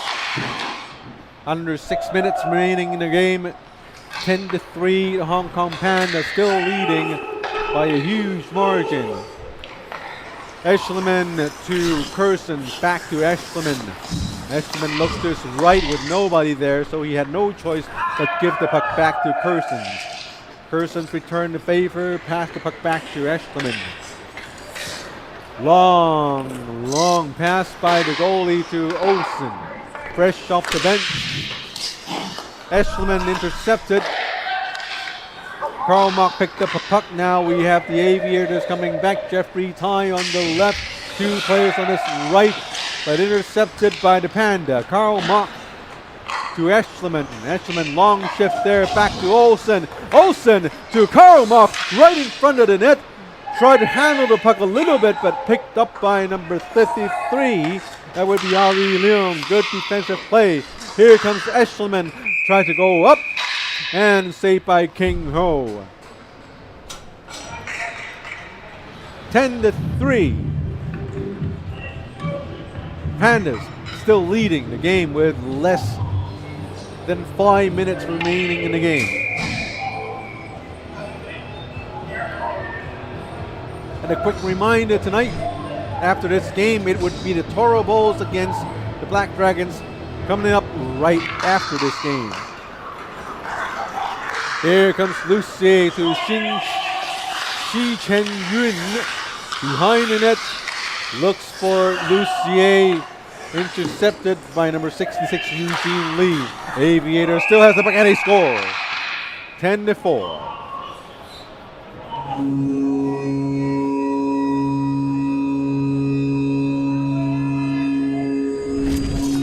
A little too late, but a goal is a goal. Play started behind the net, long shot, beat Moses Fung 5-hole. And the score now is 10-4 in favor of the Pandas. Looking around as the player for the next game gathers, we are seeing more parents, fans, and players around the rink watching the game.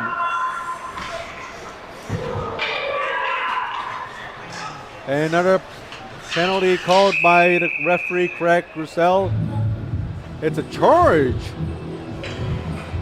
It's a charging call against, guess who? Number 18, Shi Chen Yun. As she is still trying to figure out, is he going out or is he? No, it's Zhou Cheng. So it's Zhou Cheng retaliating back on Shi Chen Yun. So my apologies as Zhou Cheng goes to the box again for 2 minutes.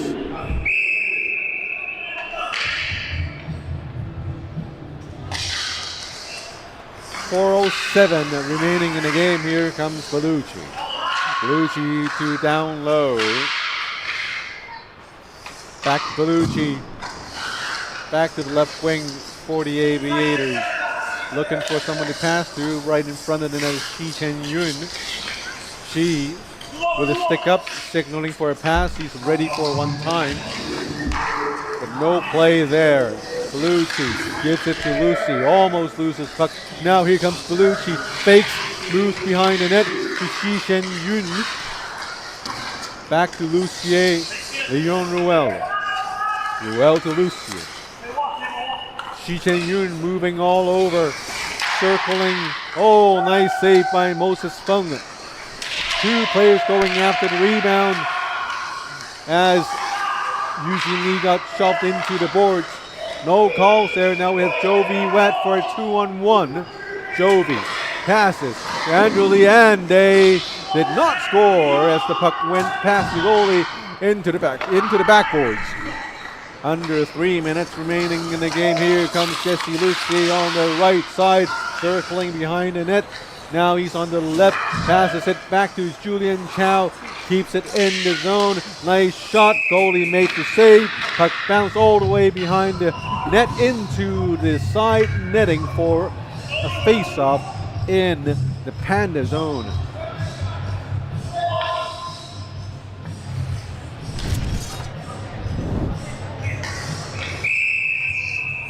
Moses Fung yet again, another beautiful save. Wall this time with his mask. Lucier with a shot, long, big shot, but it was a little too wide.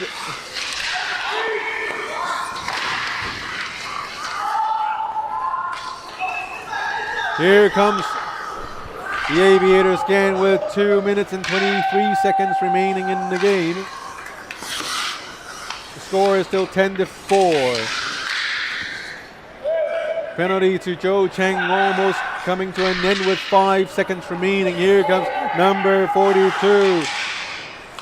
Warren Mock, Winston Hawk. Here comes Winston Cock again. And we have another whistle by the referee this time, pointing towards Jesse Lucier, as he's going to the box for 2 minutes, and he will be staying there unless The Panda score a goal in this power play. Nothing went right for the Aviators tonight.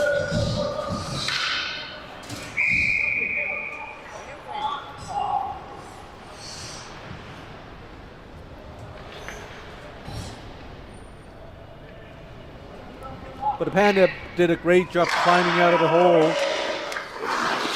and ended up overturning the scoreboard into what we see now, which is a 6-goal lead. Pandas have a 2-minute power play that would last until the end of the game. Right in front of the net is Jeffrey Ty, backhands, clears it down the ice. Moses Fung comes out and play the puck, leaves it for Yam Yi. Yam Yi to Kinson's, not a good pass. Spins around and shoots, blocked by Kersons.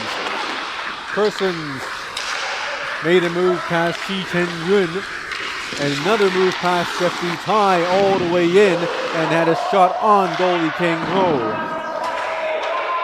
King Ho played a relatively good game tonight, but a tough game for him as he was let down by his own defense,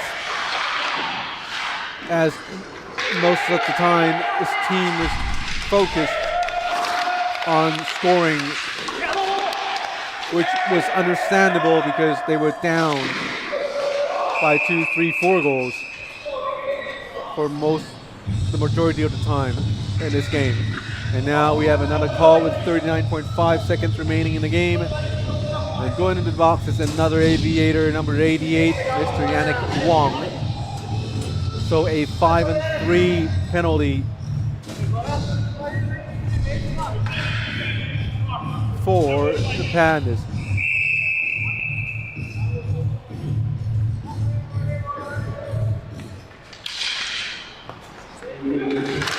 And almost certainly right now,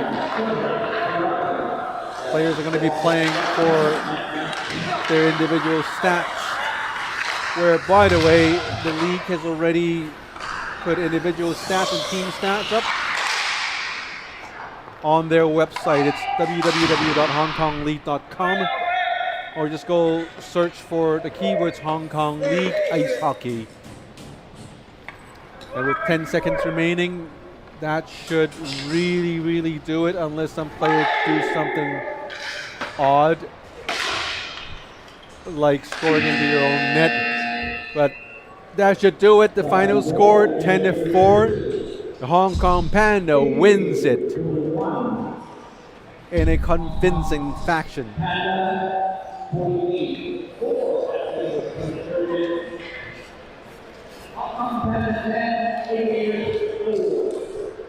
And with the win, the Hong Kong Panda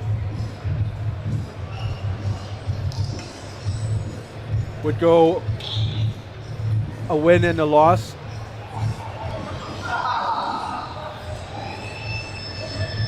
In the season, and the Aviators would also be 1-1.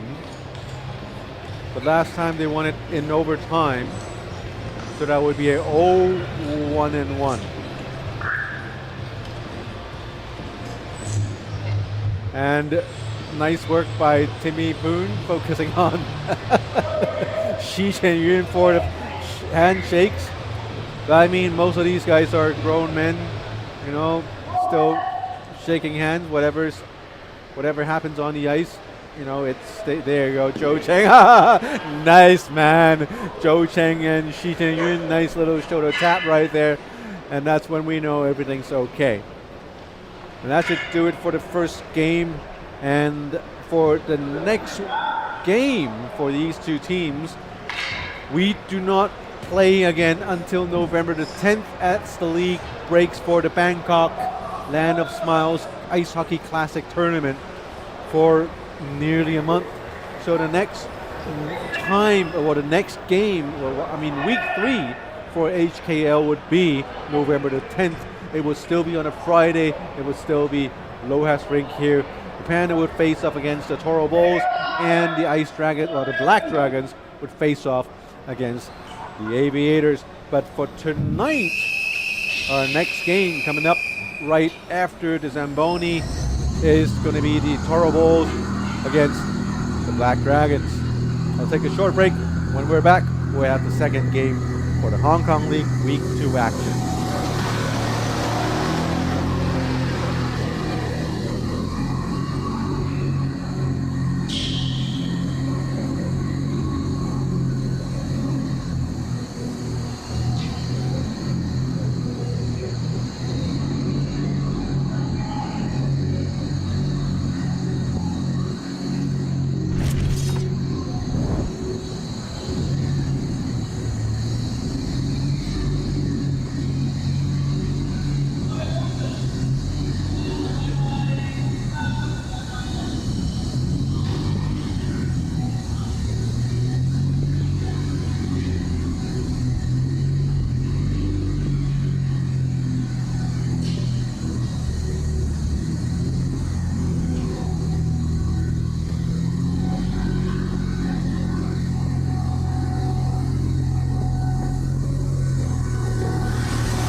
No, right?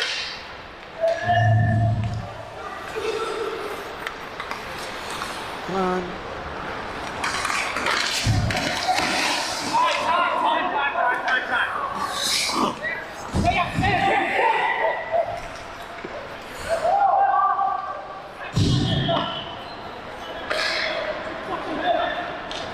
Apologies to the technical difficulties we've experienced due to a bad connection here at the rink. We're now back. Very sorry you have missed a very exciting first 5 minutes of the game between the Toro Bulls and the Black Dragons. If you're just joining us right now, we have the Black Dragons in black jerseys, of course, and the Toro Bulls in the white jerseys playing from the right side of the screen. Goalies for both teams, Horns Chung for the Toro Bulls, and we have a penalty right now against the Black Dragons. No, against the Toro Bulls. Going into the box is number 15, Ying Yong. I heard Yinger. No goal scored over the past 5 minutes. And yes, for those who are just joining us, it's not your fault. Your connection and your screen did not stop working. It was a bad internet connection here from our end. So we welcome the 24 concurrent viewers back online. And also thanks to League Commissioner Keith Fong for giving us the heads up. Obviously, he's doing a great job keeping everything on tap. Here's Jordan So with a nice pass! Saved by the goalie.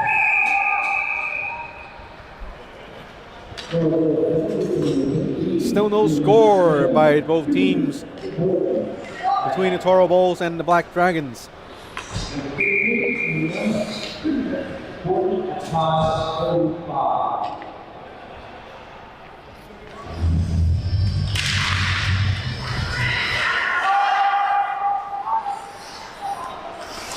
The Black Dragons have the man advantage. Taking the time. A little risky play. With Jordan So, the aggressive forward taking. Here's Red Wilcox, the top scorer for the Black Dragons. Here's McCaskill. Arguably the best defense of this league so far this season. But even though he's the best, he just fell, tripped, or lost balance. Intercepting the puck is number 7, Ryan Lee. Lee to McCaskill. To Red Wilcox, number 51. Back to McCaskill. McCaskill misplaced the puck. Now here is Brian Gill from the other side. Brian Gill battles it out with McCaskill. McCaskill comes out with the puck into the neutral zone. Brian Gill still behind him, using all the stick work to try and knock the puck loose. Now we have up front Red Wilcox, and he tries to make a shot, but steered away by their goalie, Horns Chung. 15 seconds remaining in the penalty to number 15, Yinger, Ying Yong. Puck trapped in the corner between, 5, 4, 6, 10, 11, 12? A lot of players. And now the puck got knocked loose. Ryan Lee plays the puck out to Ben McCaskill. McCaskill forces the puck back. Ryan Lee, very young player, very good young player. Eustace backhands it off into the neutral zone. The puck bounced all the way into the offensive zone, carried in by Ying Yong, but intercepted by the captain, Ben McCaskill. Here comes Chris Antonelli. Nice shot. Rebound! No! A nice shot by Chris Antonelli all by himself in front of the goalie, Horns Chung. And Horns made the save.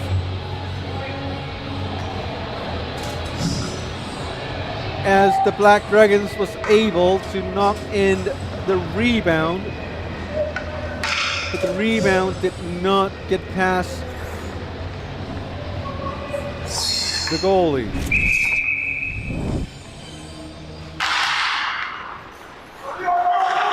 Or was it a quick whistle? It was near, it hit the side netting. And from my angle, it looked like a near goal. Action the other way, Toro Bulls, nice one-timer, and they score.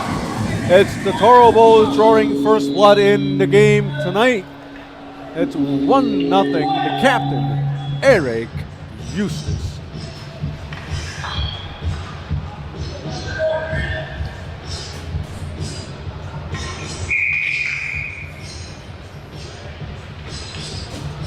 A nice play from behind the net.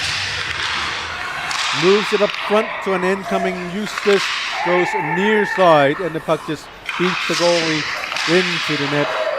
1-0.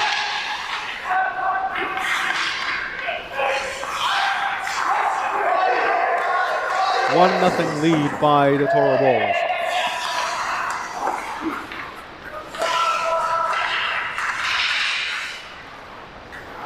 Here comes Eustace again. A goal in hand to 93, Kenny Lowe. Kenny Lowe had a great season last year with the Hockey Night in Hong Kong D1 League. Going up close right in front of the net, it's HKL. Shot in front of net. Puck bounced off into the sideboards. Behind the net is Rex Koo, one of the top scorers for the Toro Bulls. Eustace shot stopped.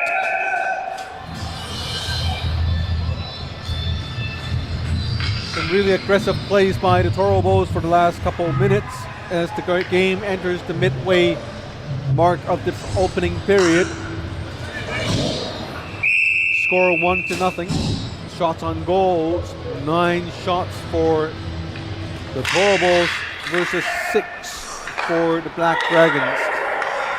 Here comes Ben McCaskill, not having the luckiest period of times. He gives the puck up. Brought down right in front of net is Rhett Wilcox. Wilcox brought down by number 4, Curtis Chan. Had not only Eustace down, the goalie Horace Chung was also down. Guys on my left, the Black Dragons was calling a penalty.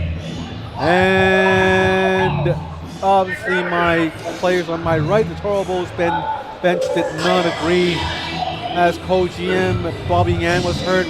What? That's the English version of wow. Or huh? Welcome to Hong Kong, guys.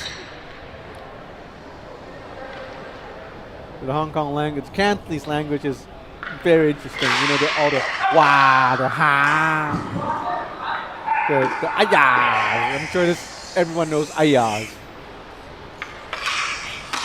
And for now, the Toro Bulls are going to have a man advantage.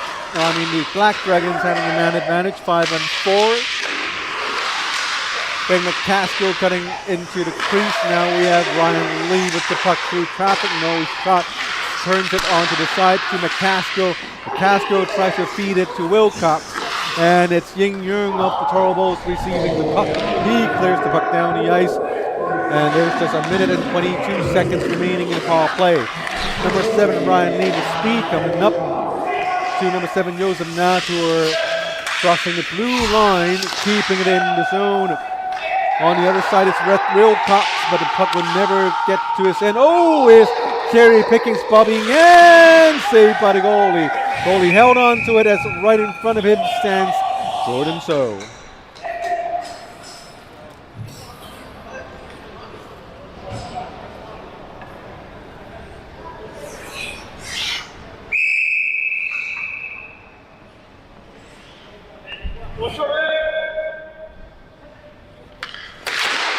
A minute remaining in the power play for the Black Dragons as we opened up our next bag of Cheetos. Oops, I'm not supposed to say it down. Like a cheese something. Or the toad. Oh, there you go. Here comes a slight spraying motion from Jordan So. No complaints from the goalie. So I suppose that's okay. It's just me who's been a little too sensitive to stuff like these.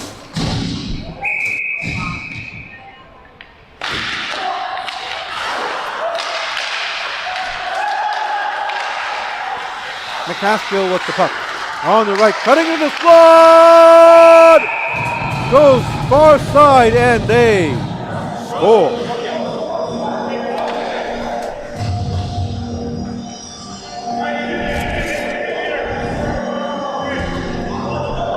Let's look at this. Ben McCaskill cutting into the crease. Far side, top corner. He beat the goalie clean. And we have a tie game at 1 apiece. Just past the midway mark of the opening period. The score is 1-1 between the Coral Bulls and the Black Dragons.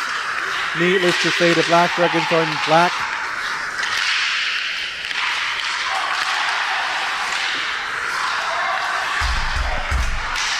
Still keeping the high tempo play between the blue two teams.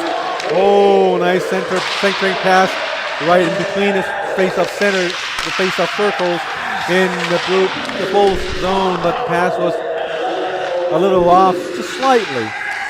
Number 4, Curtis Chan for the Coral Bulls with all its danglers goes. Moves the puck into the zone. Nice shot, top of the crease by number 21, Max Chow. Here comes Ryan Lee, number 7 for the Black Dragons the other way. 1-1 to score. My cameraman, Mr. Tim Poon, says, oh, and I could not see the action because there are a couple of white shirts right in front of me. Black Dragons, 89, Brendan Lloyd. Move the puck. Here's a nice move by Hayes Toe. Moves the puck in on the left side. Nice hair too, by the way. Loses the puck to Ikeda. Kosuke Ikeda on the right, number 13 on the Black Dragons. Probably making his debut, if I remember correctly. But I'm probably wrong because I'm old. High tempo play is the point here in the first period as both teams are still trying to beat each other up with their stamina and speed. Going into the offensive zone is the Black Dragons, number 11, Lau Chi Lok, the number 2 highest scorer on the team. Here is Anthony Wong to Brandon Lui. Lui, long shot wide, intercepted by the Coral Bulls. Now we have the Coral Bulls coming up into the center neutral zone. Ben McCaskill with the puck, tries to go through 3 white shirts, but unable to do. Oh, he does! Gets the puck back, saved by the goalie, and now we have a whistle as the referee lost sight of the puck, or due to the net being knocked off.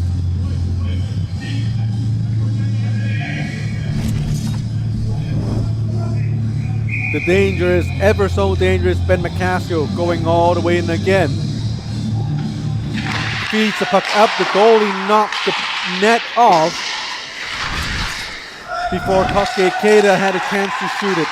Ben McCaskill, another shot, 1-1 to score, 6.5 minutes remaining in the opening period. Very, very busy period. I am unable to get a sip of my drink, my precious drink sitting right in front of me. Here is Brandon Lloyd, shot, tried to go in between the legs of number 15 Ying Yung, but blocked by him. Puck battle in the corner, not loose. Eustace. Jacob Lumbo, intercepted by Ryan Lee. Ryan Lee, very good period played so far. One of the stars and icing call. With 6:01 remaining in the opening period, and now face-off will go all the way back to the Black Dragons bench.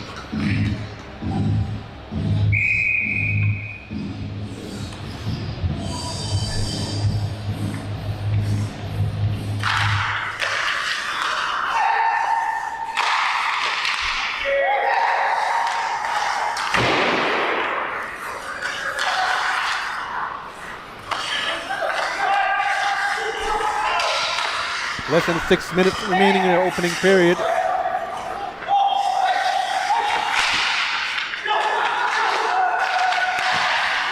Saved by the goalie. Going for the rebound is Ikeda. Ikeda with the puck, moved it to his right. Lau Chi Lok picked up the puck. Point blank shot saved by the goalie Horace Chung. Horace Chung, also a current national, the men's ice hockey team for Hong Kong, China. He's on the senior team. Nice shot by Jordan So. Scramble in front of the net. Puck picked up by the Black Dragons. Brett Wilcox to Lau Chi Lok into the neutral zone, fighting for the puck. And we have whistle. Greg Rosell, the referee, called for a penalty against. Who's the lucky guy? Number 11, Lau Chi Lok. Or Chi Lok Lau. He's going into the box for 2 minutes for something that I missed. My apologies. But what I did not miss is that the Toro Bulls will have a 2-minute power play and man advantage over the Black Dragons, trying to get the goal, score the goal-ahead goal.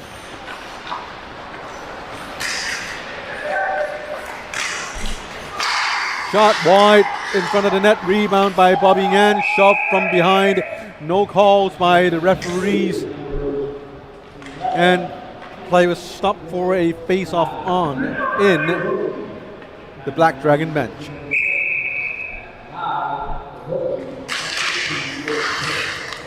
Here comes Ben McCaskill, ice the puck down the ice. Goalie did not come out to play the puck, and Eustace is back to retrieve the puck. Toro Bulls regroup. Eustace to Curtis Chan. Curtis sneaks in from the right, keeps possession, but loses the puck to Ben McCaskill, a much more experienced veteran player from Canada. 4 white shirts surrounded McCaskill. He was no way out as he was thrown down, and now we have the Toro Bulls shot by Eustace, saved by the goalie, and no rebounds. 1 minute and 4 seconds remaining in the power play for the Toro Bulls.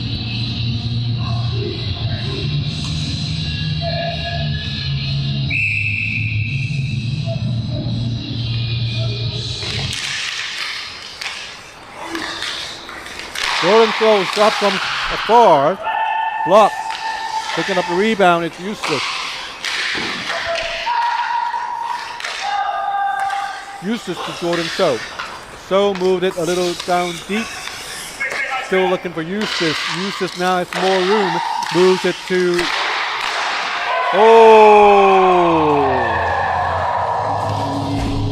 It's a nice power play, teamwork. Team goal, number 27, Bobby the Handsome.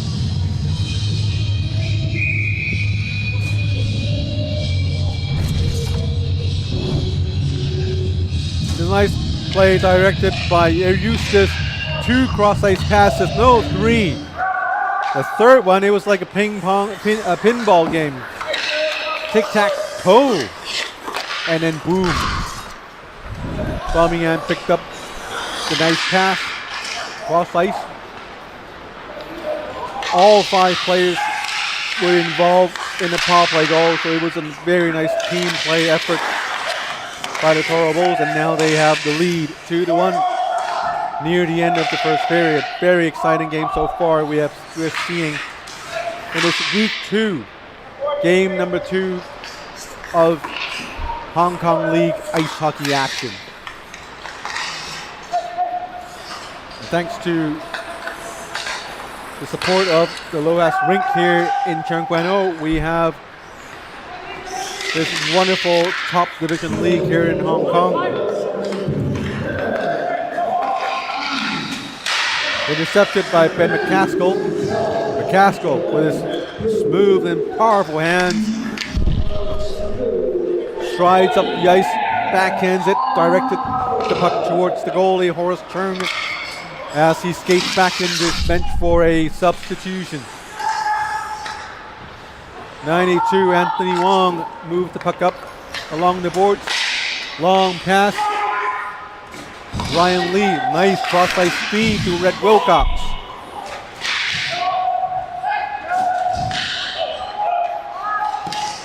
Ying Young to Jordan So.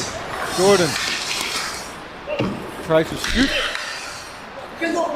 Blocked by a Black Dragon player, and now they try a stretch pass to Rhett Wilcox. Very good player, one of the best forwards we have in the league. Nice play, and they score. There's no way around this goal other than nice goal. Really. It just shows you how good Rhett Wilcox is.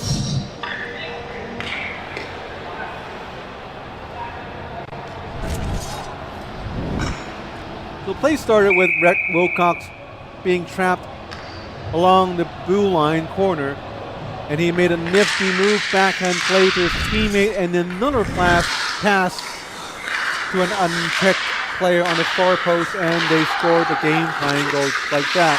Now we have the Black Dragons coming back again with Wilcox. This time he shot it wide. Black Dragons still have possession of the puck in the zone. Dumped it in for Wilcox. Wilcox tries to give it to Natur, and Natur fanned on the puck, and now with Jordan So.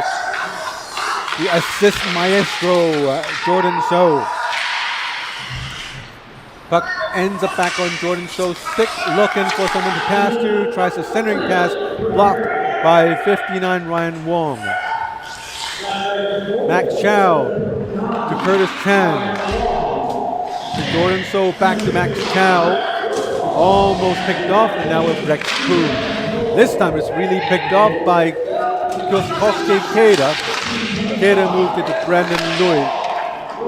And now with McCaskill going back to corral the puck. McCaskill with Hasto behind him. Intercepted by number 11, Rex Koo. Rex Koo, 4-on-2. Look at how fast the Toro Bulls are coming, moving up the ice for the turnover. 10 seconds remaining in the period. Now we have number 6, Eustace coming in, intercepted, tips it back into the neutral zone. Now we have a breakaway chance, 2 seconds remaining. And that would do it for the first period. Score is 2-2 tie between the Toro Bulls and the Black Dragons. Take a break, and we'll be back for period number 2.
Welcome back to the second period of the game. You're watching the Hong Kong League, the HKL, the 2025-26 season, organized by the Hong Kong China Ice Hockey Association, supported by Power Play Sports and Entertainment and the Loas Rink. Thanks to all the staff, the wonderful and warm staff from the Loas Rink. They really care for us, prepared everything for us, and it's a fabulous facility right here. Also do visit the Loas Mall here in Cheung Kwan O. Nice eateries around us. I always talk about the Chinese restaurant up right across us. And when you watch our games, you will see it floating above the scorekeeper's box. Fantastic restaurant, a little pricey, but very good food. And while I was talking about food, the Toro Bulls scored. That's the worst case that can happen to a commentator. It's like you're talking about something entirely unrelated, and then you get scored. But we do have technology on our side, so let's take a look at the replay. It looks like a scramble right in front of the net, play from behind the net, puck picked up by Rex 2, one times it, near side, and through the goalie. And now if the Toros Bulls leading the game yet again. Shots on goals, 19 for the Toro Bulls and 15 for the Black Dragons. Curtis Chan behind him, a little whack there and a little whack here. It's number 16, Patton Lai. As we saw the pace of the game slowing down just a little bit. These players are getting warm to the game. And a lot of players are just starting to realize how much time there is remaining in the game. Number 4, Curtis Chan, very good player, very good performance tonight so far. Jordan Solong, shot saved. Rebound, Bobby Yan couldn't quite keep possession of the puck and was stolen by the Black Dragons. But his teammate, Curtis Chan, was able to keep it, but not anymore. Here comes Ben McCaskill, muscles his way past, tries a centering pass, but his teammate, or line mate rather, was changing. So Rhett Wilcox comes out, the top threat for the Black Dragons.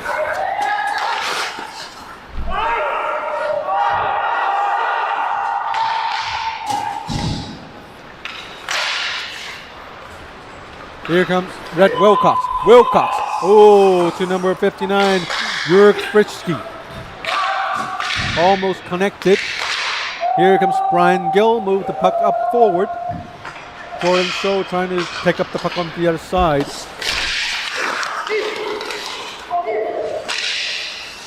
Eustace fighting hard for the puck. Earlier tonight, we had Hong Kong Panda playing against, oh, nice save. Earlier tonight, we had the Hong Kong Panda playing against the Aviators. The Aviators was able to beat the Hong Kong Panda, the Hong Kong Panda was able to beat the Aviators for a 10-4.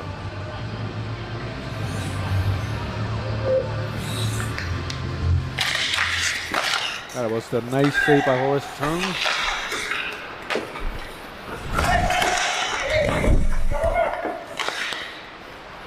Play behind Horace Chung. Getting a hold of the puck is the Black Dragons, Ryan Wong. Puck battle in the blue line. We have Rex Koo coming up with the puck. Moves it back to Ying Yi Young. To Eustace. Eustace on the left looking for a play to pass. Tries to center it to Haste-To. Haste-To couldn't get to the puck in time as the puck slid into the corner.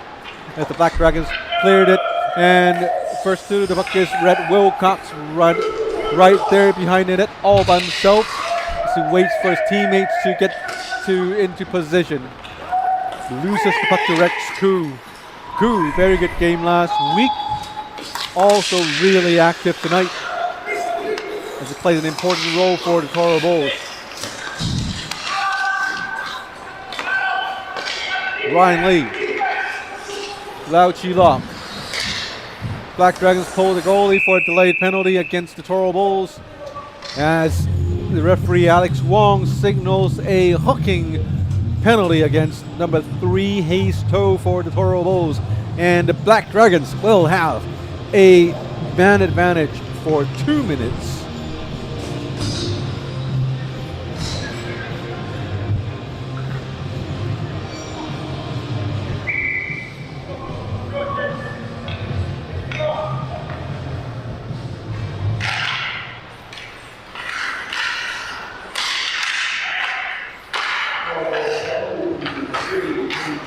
The 5-on-4 man advantage is Ryan Lee. Black Dragons playing with a man advantage is Kosuke Ikeda. Sticking right in front of the net, trying to redirect the puck.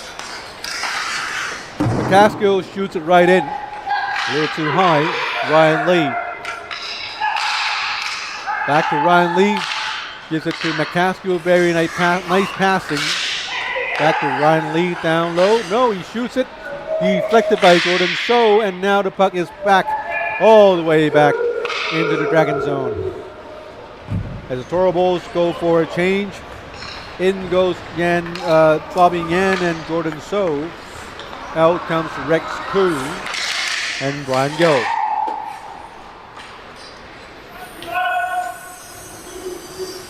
A minute remaining in the power play. No shots that I could recall from this power play so far. As the Toro Bulls have been playing very good defense. Here's Chan. Brian Gill ice it down the ice. Goalie had made a short, small play. Steers it sideways for Ryan Wong. 33 seconds, still no shots during this power play. Here comes Ben McCaskill moving in all the way across the center ice into the neutral zone on the right. Goes to the left and he's checked into the boards. No call by the referee. Here's the pass to Ryan Wong. Oh, but missed by Ryan Wong. Could have been a good chance as Ryan Wong had a lot of space around him. Here comes Eustace in the center. Shot high. Hits the backboard. Eustace picked up his own rebound. Pestered by two black shirts. And the Black Dragons has the puck. That's the end of the power play. We have a unhappy bench on my left. That would be the Black Dragon bench. I'm not sure what they're not happy about. Perhaps would ask Timmy Poon to fill us in later on. But right now the game is 3-2. Toro Bulls have the lead, but the Black Dragons are trying very hard to come back into the game for the last couple of minutes at least. Here still the Black Dragons with possession in the offensive zone. Passes off to the right side. Long shot through traffic. Hits a body. Puck ended up in the corner. Now we have 3-4 players fighting for the puck in the corner, taking the puck out. It's a Black Dragons. Here comes number 92, Anthony Wong. Puts the puck into the other side, and now the Toro Bulls has the puck with 13:06 remaining in the opening, the second period. Hayes-Toe trying to make a move, could not get past the Black Dragon defense. But he's fast to hustle back, and we have a whistle. It's an interference call against me? No. He's not pointing at me, is he? No. Jordan So. The maestro of assists is not going to the game. It's Hayes-Toe going into the box. And he got his pocket pick too. Quoting Timmy Poon. I'll try to relay your comments onto the live stream. And that would be a good good segue to thank my friend and partner. Partner in the sense of production. Producing the live stream as in, live stream production, not that other kind of production. Partner as in, live stream production. Timmy Poon, he's been with us for many times last season in Hockey Night in Hong Kong League, and also here, it's my understanding he will be here for most, if not all, of the Mondays. So it's particularly painful for me to see that when I'm munching on snacks and sugary drinks, my friend is unable to do so because of his own personal preference. Did I get it right? Also known as gout. That's what he said. So if you know of any wonderful or known to work gout remedies, let us know in the comment section below. It's highly appreciated. Oh, nice wrap around by Brian Gill, saved by the goalie. And just when Brian let off his shot, a little whack from behind, but that wasn't called by the referee as it's deemed piece of cake. Nice chat about Timmy Poon's private lifestyle. Very nice guy. No alcohol, no junk food. I've tried to tempt him many times, trust me, but he's a man of his own will. Ben McCaskill, long shot, rebound by Unitour. Ryan Lee, down low to Wilcox. Wilcox tried to feed the puck to McCaskill through a sea of bodies. And now the Toro Bulls has a shot. Still a Black Dragon power play for 8 more seconds. Here is Ben McCaskill from his own zone into the neutral zone to the left to Buddy Wilcox. Long shot blocked by the goalie with his leg pads. Now we have the Toro Bulls with a breakaway chance, but unfortunately by the time Haystow picked up the puck, he was already past the goal. That's the end of the power play. No goal scored. Here comes 98. Isaac Chan still trying to fight for the puck. Very, very good hustle play by the youngster. Here is Bobby Yan the other way. Shoot and miss the puck. Here comes the Black Dragons trying to get the puck out of their own zone. And now they do. This is number 59, Ryan Wong. Whoa, that's an unhappy co-GM in Bobby Yan swinging his stick right in front of me. Maybe he didn't like me. Could that be Timmy? Or was he just frustrated? Or was he just kind of not happy with me overall? I mean,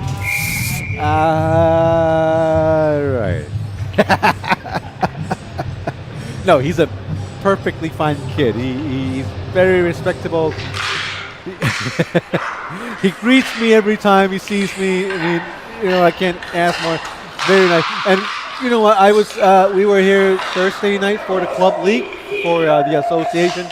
He was coaching his own team, the CSA, and I just so by chance I ran into their pre-game team briefing bonding session. Like he trained his kids well, really well. Very. And guess what? This is exactly the time when people score goals. This is when I'm talking about something entirely different. The Toro Bulls score yet another goal. I think so. As he was slamming his stick on against the boards while his team scored.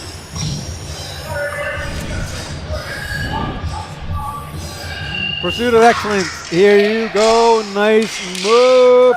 Backhand, top corner. I don't think it's Bobby, but I can't say for sure right now. Maybe it's Eustace or it's Bobby. Here comes the Black Dragons the other way. 3-2 to score. Is it 3-2 still? Shouldn't it be 4-2? It should be 4-2.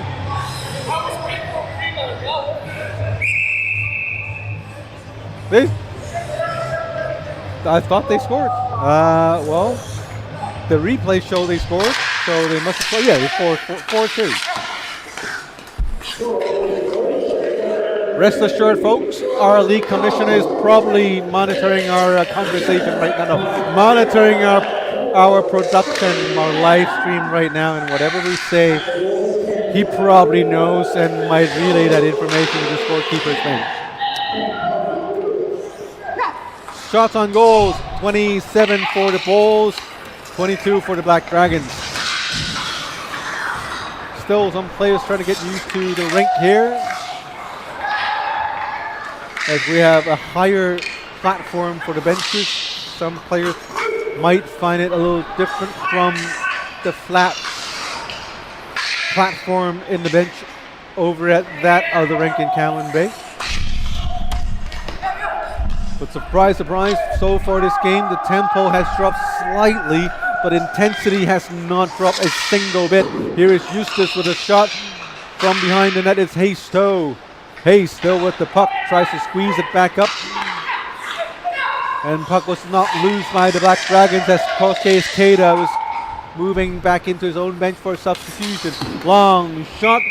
The puck swallowed by the goalie Horace Cheung.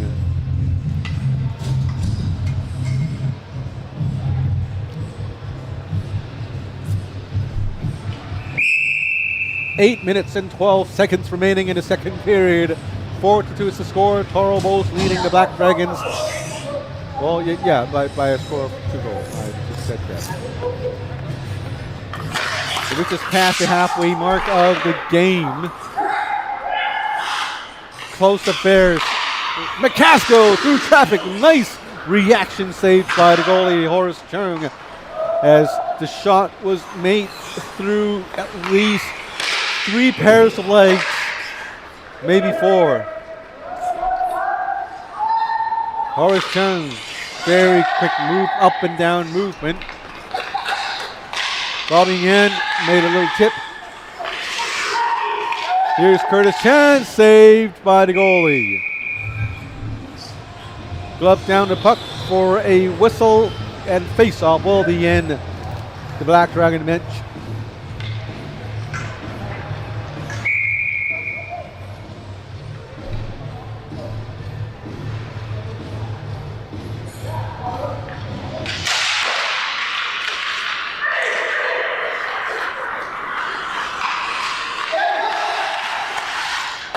Very nice pass from McCaskill to Wilcox. But Wilcox wasn't in the best of positions to receive the puck as he was being watched by 2 white shirts. Here's Jordan Stowe. Oh, almost ran into Wilcox. Fortunately, both players are all right as they marginally avoided that huge collision between the 2 players. Sharp angle shot by number 59, Ryan Wong, hit the post. Battle behind the net for the puck possession. Black Dragons there first. Ryan Wong put the puck in behind the net. Latour, the Ron Lee long shot between legs. Deflected. Never really hit the goalie. Now we have number 98. Long shot right in front of the net by 59 Ryan Wong. Powerful one, power shot at that.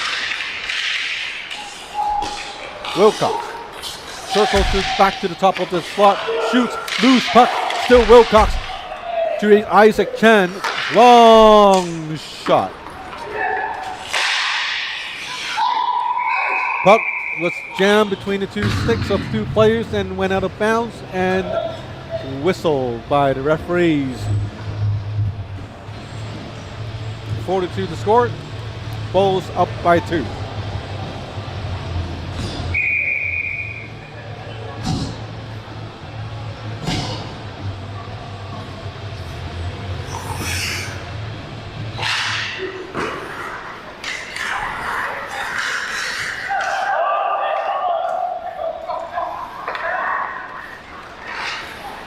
Charles Bulls finally managed to get the puck out of their own zone.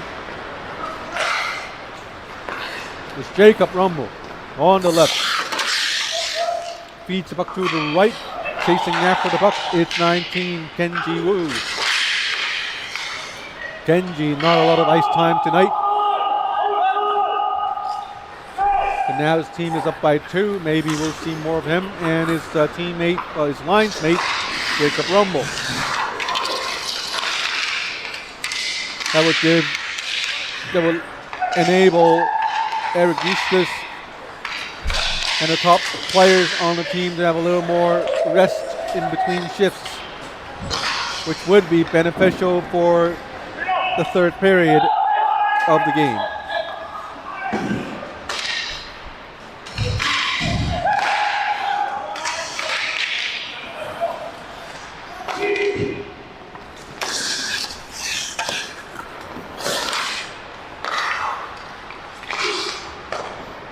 Toro Bulls and the Black Dragons playing the game 4-2. Toro Bulls open scoring with Eric Eustace in the first period. Then the Black Dragons answered with a power play goal by Ben McCaskill at 11:03. And the Toro Bulls came back with Bobby Yan. Another power play goal by the Toro Bulls. Black Dragons tied it. Made it 2-2 by Ryan Wong, number 15-9. And then after that, it was all Toro Bulls. And right now, Rex Koo was knocked down by Ben McCaskill. The Toro Bulls called a penalty, but the referees did not. At least so far, I'm not seeing any raised arms by neither referees. The Toro Bulls, 2 unanswered goals after the game tying goal by the Black Dragons. And now we have a penalty delayed against the Black Dragons. Multiple suspicious infractions right in front of the crease. And now we have whistle. The problem is, the question is, how many penalties are we giving out right now? As there's this fierce battle of position in between, in front of the crease. As the referees and the linesmen are grabbing number 27, Ben McCaskill, out of his own bench. Oh no, another one. It's Kosuke Keita going to the bench. So there's a discussion going on between the referee and the captain, Ben McCaskill. I'm not sure if McCaskill's out there just to listen. No, he's getting off. So a double whammy for the Black Dragons as McCaskill and Ikeda has to sit for 2 minutes each.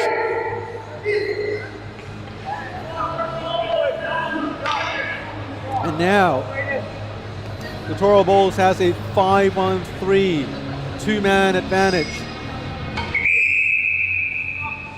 for a full 2 minutes of the game. If they can score, they will pull out by at least 3 goals. Nice shot, deflected right in front of the goalie. Here's Brian Gill to Jordan So. Fake shot, the other one is real. And now there's the net being knocked off yet again. Obviously not very strong pegs underneath the net, which is a personal pet peeve of mine. I don't like it at all, because sometimes I rely on the post to, push myself off. Oh, for those who doesn't know, I do play in net sometimes. I don't anymore. Here's Jordan So with the puck back to Eric Eustace. Eustace, long shot, missed the net. Jordan So with the rebound to Eustace. Here is the captain, co-GM Bobby Yan, and we have another stoppage. I didn't see any arms raised per se, but now I do see Rex Koo skating towards the direction of the penalty box, certainly complaining. Well, complain is such a negative word. Let's say he was disagreeing is still kind of, he was probably sharing his daily astrology with the referees, let's put it that way. Horoscope, yes, that's the word. And now it's the time for mathematicians to shine. For the Black Dragons, they have 2 guys sitting in the box for another minute and 15 seconds. And after that time, both of them would come out and they will enjoy a shortened power play because there's a minute and 30-ish seconds remaining in the penalty to number 11, Rex Koo of the Toro Bulls. So the Black Dragons would enjoy a less than a minute, 5-4 power play if nobody scores within the next 45 seconds. Here's Eustace, down under, down low. Cross ice feed to Brian Gill. Here's Jordan Soul slap shot. Eustace corrals the puck back to Nyan. Eustace long shot. And we heard a very weird sound.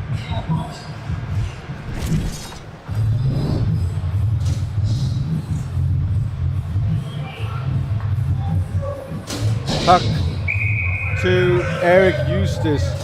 Long shot. That's the sound of the puck hitting the goal pad.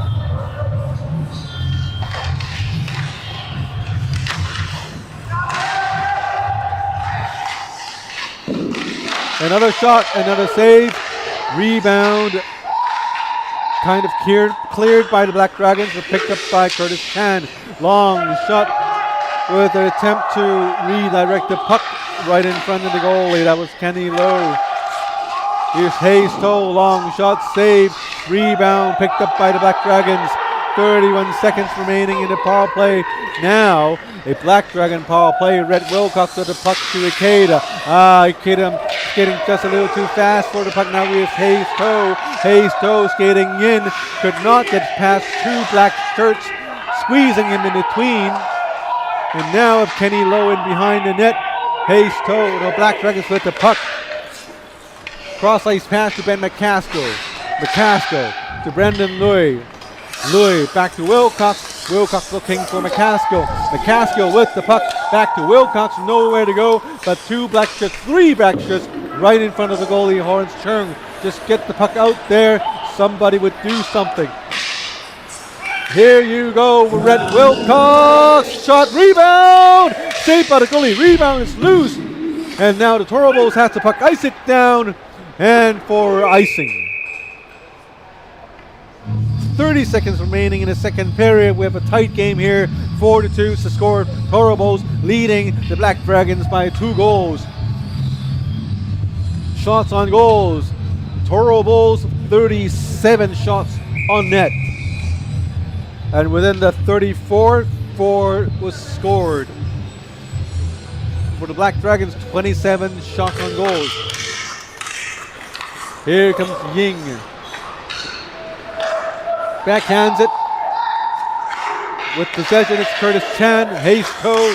Long shot. Goalie saved it, but the rebound a little bouncy behind the net. With 14 seconds remaining in a period.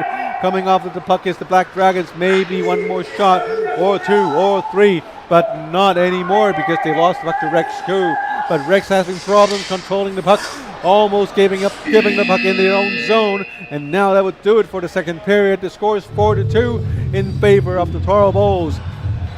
Coming up next, the third period of this fabulous game between the Toro Bulls and the Black Dragons. You are watching HKL hockey here in the Lower Spring.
Back from the break.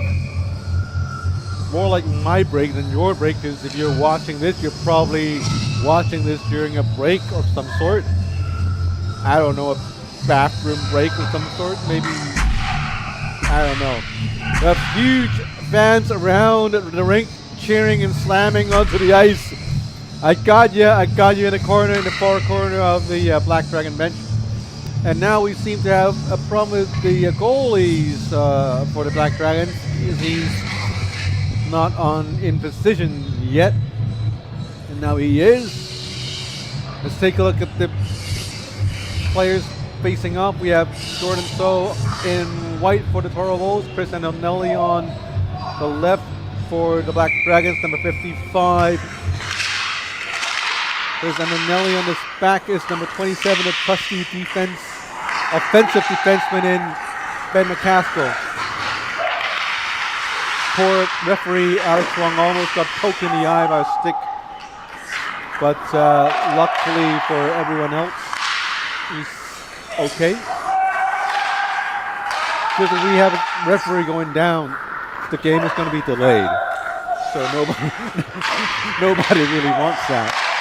Not that I really cared about Alex's eyes, but it's just Alex. There's so many. No, not two eyes. There's so many Alexes around the rink. Oh my goodness. Oh, Jordan So coming in. I'm sure he doesn't share our relaxedness here in the broadcast booth as his team is battling desperately, trying to come back into the game. Here comes Eric Eustace with Eric's dad and his family's watching from across the pond. Hey, hi man. Hi family, I got your kid's name right, I believe. He actually did talk to me. I did apologize. Now it's all good, and he is leading his team very, very well, and his team is trying to fight back and not giving up just yet. Ying Yung with the puck, crossing the blue line. Penny Lowe, number 93, trying to get past number 98. That would be Isaac Chan, long shot, glove down. 18 minutes, 21 seconds remaining in this third and final period of the game.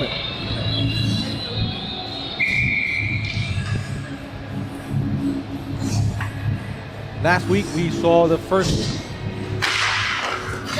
overtime period of the season. Will this game be the second? 18 more minutes to find out. And it is up to the Black Dragons to score 2 more points before the period ends to keep their hopes alive.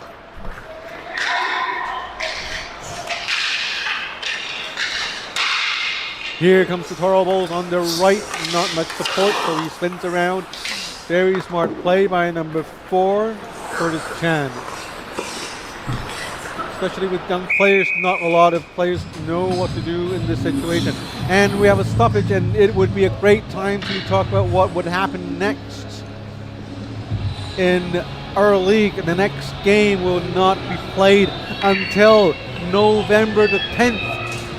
Yes, it's this year, not next year, but November the 10th as the league breaks for the Thailand tournament called the Land of Smiles Ice Hockey Classics. The first game would be between the Hong Kong Panda and the Toro Bulls at 8:30, and the second game would be between the Black Dragons and the Aviators at 10:15. So make sure you follow us. As for those who are interested in the action going on in Bangkok, in the rink, follow Power Play Sports and Entertainment. I'm sure they will have a live stream of some sort or announcements on where you can watch those games. A lot of our players will be in Bangkok playing in this prestigious annual Ice Hockey International Tournament. One of the biggest in terms of non-Asian teams, international division play, very high level tournament. I don't know if there are any spots remaining, but if you are interested in participating in the tournament, give Keith Fong a shout. admin@powerplayse.com is the email address, but if you are not an old uncle like me, you could DM Keith on the Instagram and or Facebook pages of Power Play Sports and Entertainment. You look them up at Power Play SE. Now the tournament has nothing to do with the Hong Kong China Ice Hockey Association, so don't bug them about it. It's all Kifang and PBSA. But for the Hong Kong China Ice Hockey Association, hey, go visit their Facebook page.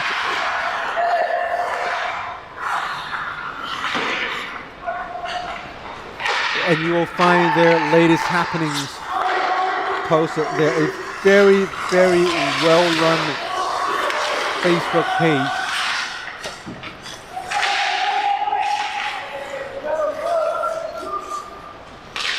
And their Facebook page, you could find them at HK Ice Hockey. It took me a few seconds to double, triple confirm that. It's HK Ice Hockey. Also, you could find more information about the Hong Kong China Ice Hockey Association at hkcihl.com.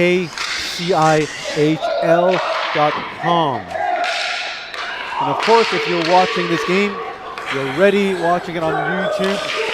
But while you're at it, please click that subscribe button. Push us over 500 subs so I can call myself a YouTuber. No. So you can show your support for what the association is doing. It's surely a huge difference from what the current committee is doing compared to the past few executive committees or the past few terms of executives or management. So it's your turn, your chance to tell the current management whether you like what they do or not. You can disagree with what they do. You could give it a thumbs down, or you could give it a thumbs up and a subscribe hit, just to show, hey, this is what you like seeing or watching on the internet. You like what the association is doing right now. At least it's a little feedback for us to learn from what we do. And gracious God, they did not score during the last minute or two during my mindless babbling about stuff. 14 minutes and change remaining in the game. It's still 4-2. Torobos with the 2-goal lead. And now we have Kosuke Keita deep in the zone. Well, in his own zone. Trying to get possession of the puck and clear it out into the neutral zone. Now he does. Here comes the speedy Ryan Lee coming up. Narrow angle shot. Was unable to test the goalie, Horace Chung. And it's an offside call. It's amazing technology we have these days, you know. We have AI, offside sensing technology. Just as the puck was past the blue line, before the line could even notice, the guys on my right, they called out the offside with an audible signal. So it was like faster than the computer. So it's fabulous. And obviously the guys on my right, well, everyone on both benches were really into the game. And that in turn creates this exciting atmosphere we have. Long shot by Ben McCaskill, saved by the shoulder pads of Horace Chung. Here comes number 19, Kenji Wu, having a little trouble handling his puck. Centering pass, intercepted by, and a stretch pass to Wilcox! And the goalie made a great save. Here comes Eustace from the right. Can he weave magic on his own? Tried to steer the puck around the defender, but he was unable to do so, but he still has possession, just fighting to get the puck out. Now he does to Bobby Yan. But Bobby was not in a great position. He was slightly to the side of the slot. Now the Black Dragons are coming back. Number 27, Ben McCaskill. He's always on the ice. I cannot imagine how tired he must be, given we are nearly at the last 6 of the game. Hearing mincing towards the 12-minute mark in the third period. Kenji Wu on the left. Nowhere to go. Behind him, it's Bobby Yan. Bobby Yan centering pass to Brian Gill. Brian was intercepted, just as he was going to receive the puck. Gill cross-ice pass to So. So behind the net, battling for possession, but he lost the puck to number 7, Ryan Lee. Chris Antonelli could not get the puck up. Oh, puck went the other way, turnover. Here is Jordan So, very calm player. Jordan So to number 21, Max Chow, steers the puck towards the net, and we have a whistle.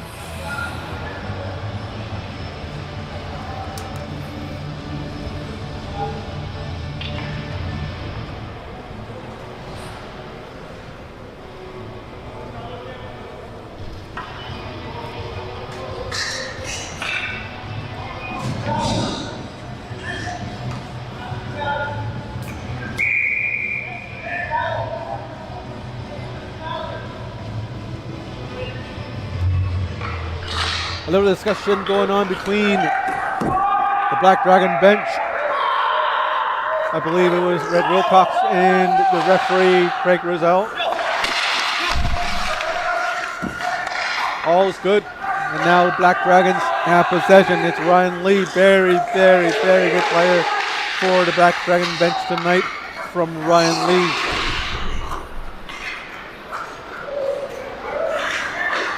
Looking at the youngsters playing in this game, a lot of underage players for sure, but a lot of them, like Ryan, they are standing up on their own. They're standing on their own. And now we have a collision near the boards. It's Takeda and Brian Gill.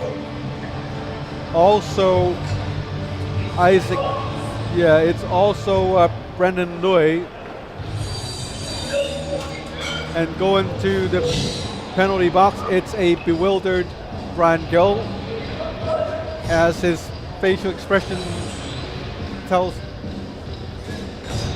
the story, and he's entirely surprised by the call. I did not see it at all, so it's to my blind spot on my right. And just we apologize for the quality of shots when the camera, like right now, like the camera shoots over through the curved acrylic plastic protective glass.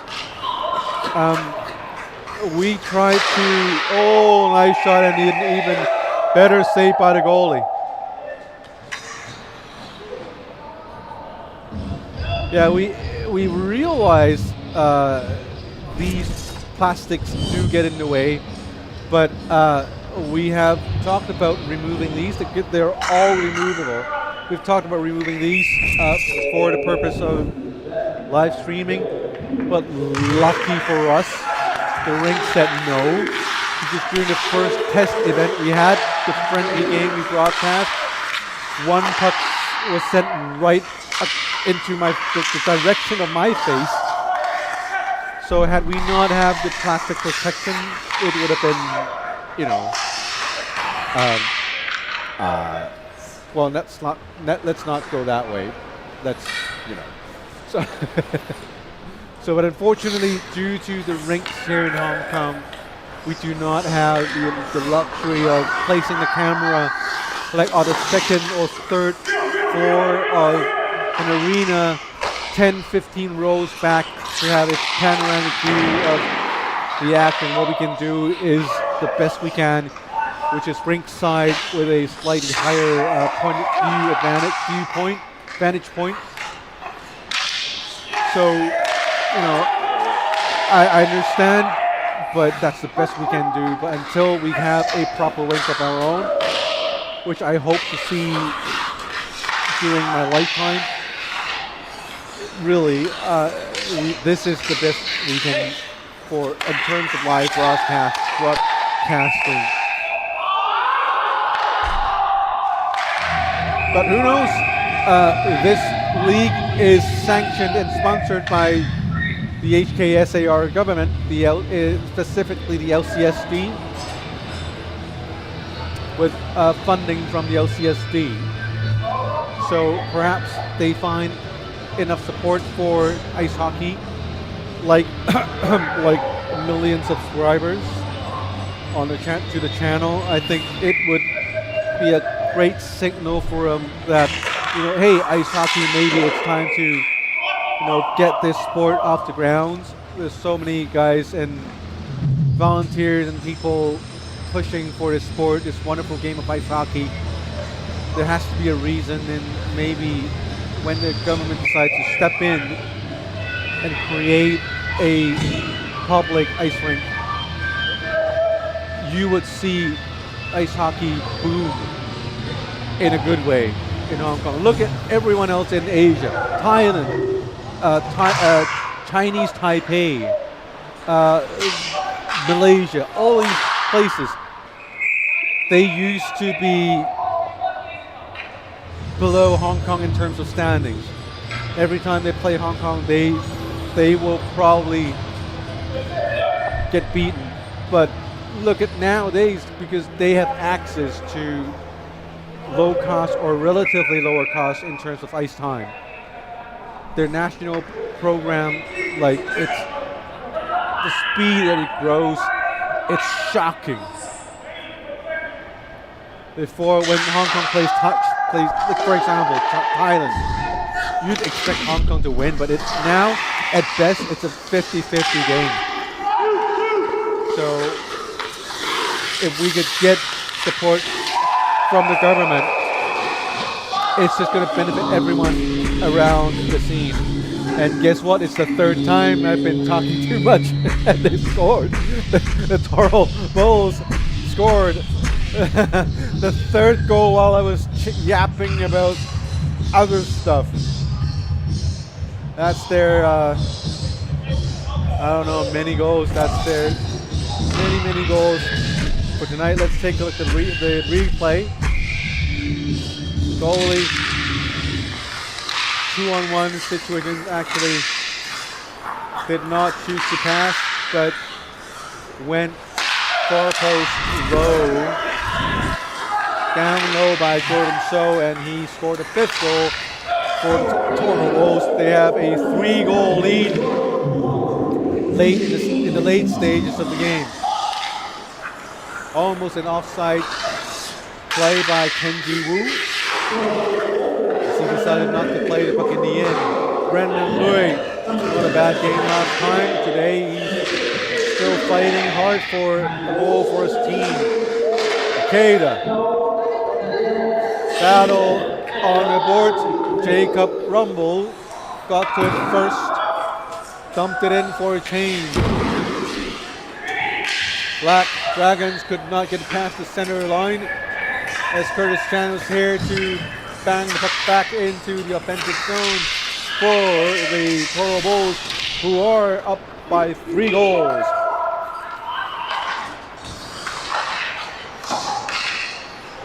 Shots on net, up to 48 by the Toro Bulls and 33 by the Black Dragons. A huge and significant difference between the two teams. And that simple stat basically tells the story of this game so far. But there is still time for the Black Dragons, but something needs to happen, like now. Wilcox with the puck. He tried to center the puck, cross ice pass to number 59 Ryan Wong, but he couldn't do it as the puck hit the stick laid down on ice by a defending player.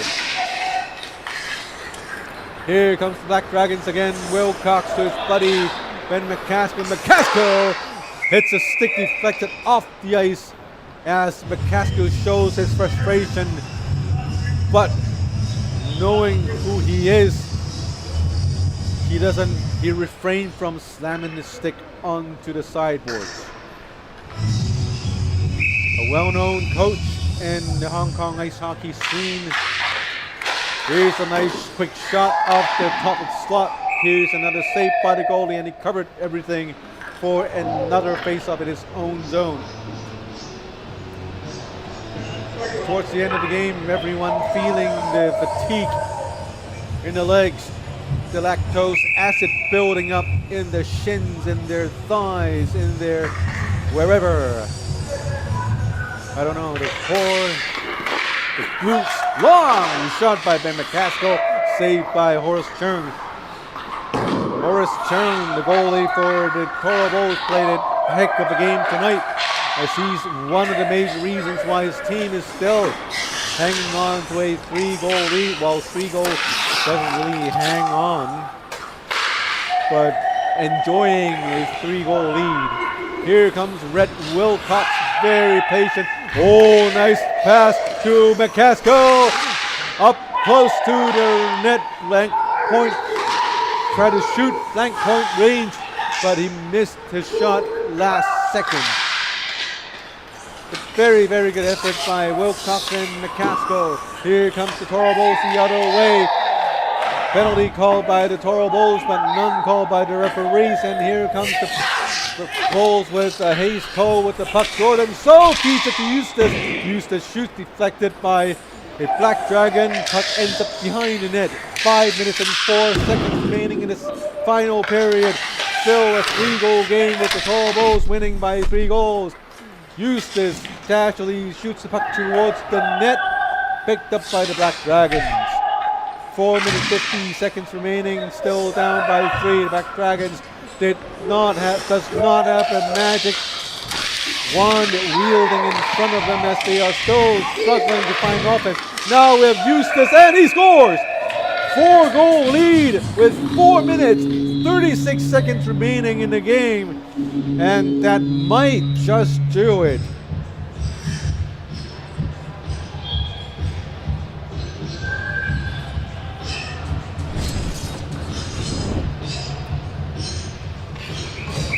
Goalie's down, slowly gets back up, and now Eustace coming in, jamming the puck through the 5-hole. And scoring the 6th goal for the Toro Bulls tonight, as they now have a 4-goal lead. Now here comes Jordan So past the blue line into the offensive zone, but Ikeda is here. Ikeda still up there, losing the puck to number 4, Curtis Chan, who has a monster game tonight. Definitely one of, if you don't count all those scoring stats, Curtis Chan definitely one of the player of the game candidates for me, myself. Long shot by Jordan So, just past the blue line.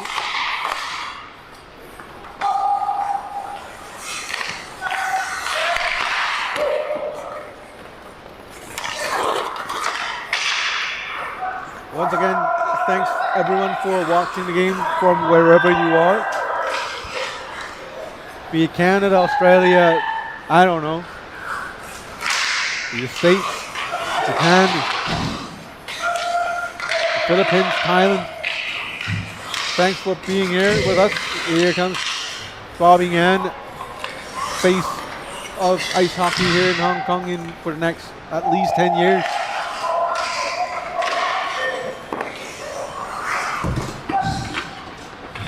Story of the game so far, it's the Black Dragons exchanging goals with the Toro Bulls early on in the game.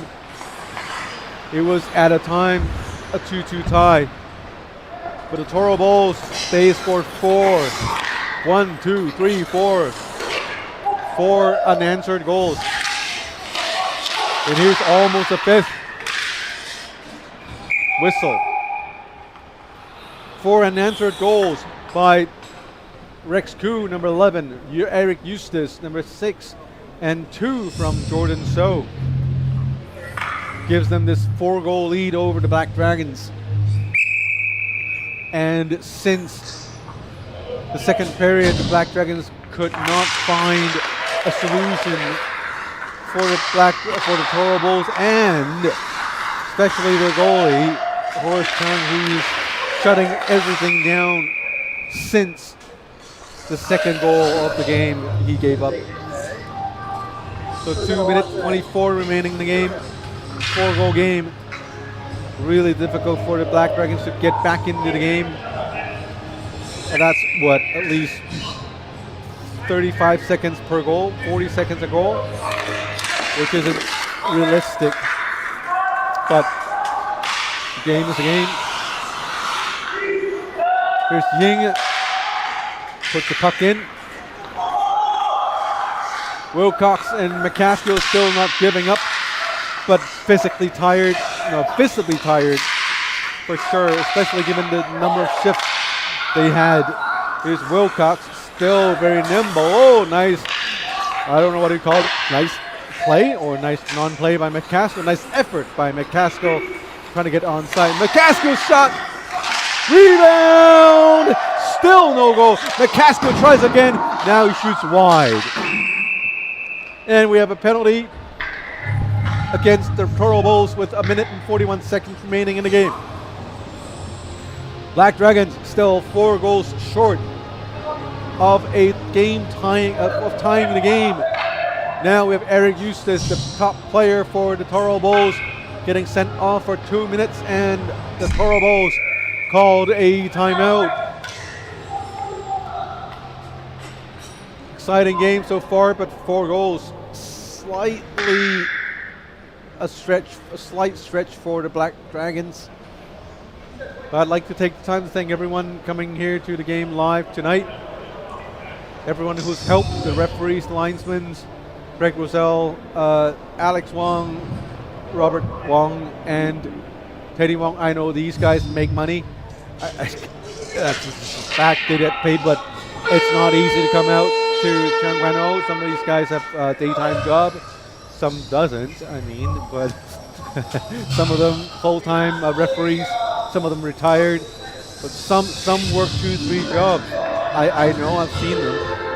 Some goes to school and goes to work and come here and ref at night. So they have to be really supportive of what we do here to actually show up at the rink. So thanks to everyone. The scorekeepers, I can't name you all. Richard Adamwaite, who's been supportive for all the BDSC events throughout all these years. We thank you for coming and being part of the league. Thank you, Timmy Poon. I sound like I'm winning an Oscar trophy or something, but no. It's a team effort. We made this happen. We have a streaming stuff going on. And we have a league. Most importantly, we have a league. And I believe this league, the Hong Kong League, will lead to greater things for ice hockey in Hong Kong. So the players, parents, everyone, staff at the West Wing, thank you for letting us having the season here. 50 seconds remaining in the game, 4 goals down. The Black Dragons having the 2-minute power play. Now half of it's gone. Wilcox pass it cross ice to Ryan Wong. Pass is a little too hard for Ryan to handle. Now the puck goes back into the Black Dragon zone, and the Toro Bulls doesn't even bother to go forecheck. They go for a change. McCaskill to Wilcox. McCaskill steers it to the net with his skates. McCaskill back to Wilcox. Wilcox to the right, Ryan Lee. Nice shot, and they score. See, Ryan Lee, very, very good play tonight. One of my favorite players, or one of my most favorite players of the game tonight. And I think he deserves the goal. And here comes a timeout for Black Dragons. Obviously, they are not done. Meanwhile, let's take a look at this goal again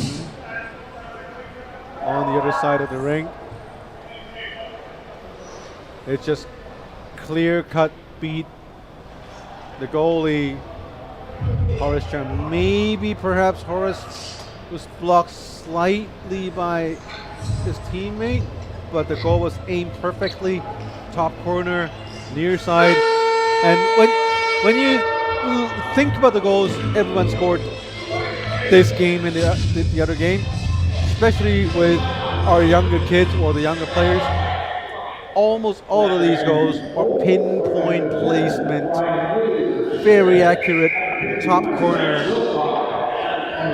or rooftop shots. That's how good the kids here in Hong Kong has gotten. And they're just playing the same game with the D1 players of Hong Kong just a decade ago. So I'm very happy with these players. And that's it for the game. The final score is 6-3 for the Toro Bulls as they win the game on the second week of the league.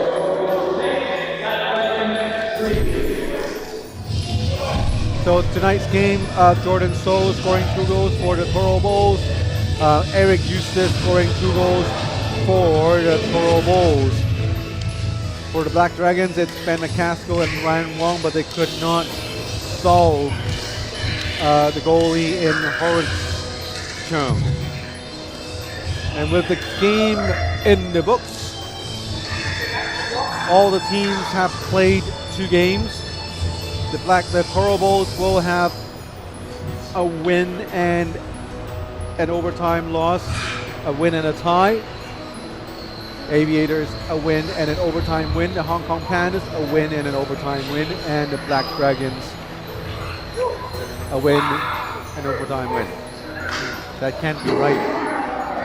Well, for all the stats you might want to read about, please go visit our league website at hongkongleague.com. That's HONGKONGLEAGUE.com.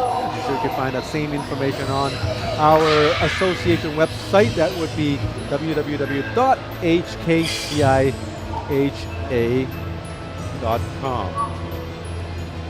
And that should do it for tonight's show. Thanks for being here. Please do not forget the next game would not be played until November the 10th, 2025. So we'll have a few weeks of day offs, but hockey in Lower Spring will not stop as the club league will continue every Saturday until November. So my name is Scotty Yang on behalf of my buddy Tim Poon and everyone at Power Play Sports and Entertainment and the Hong Kong China Ice Hockey Association. Thanks for watching, and I'll see you in 3 weeks. Good night.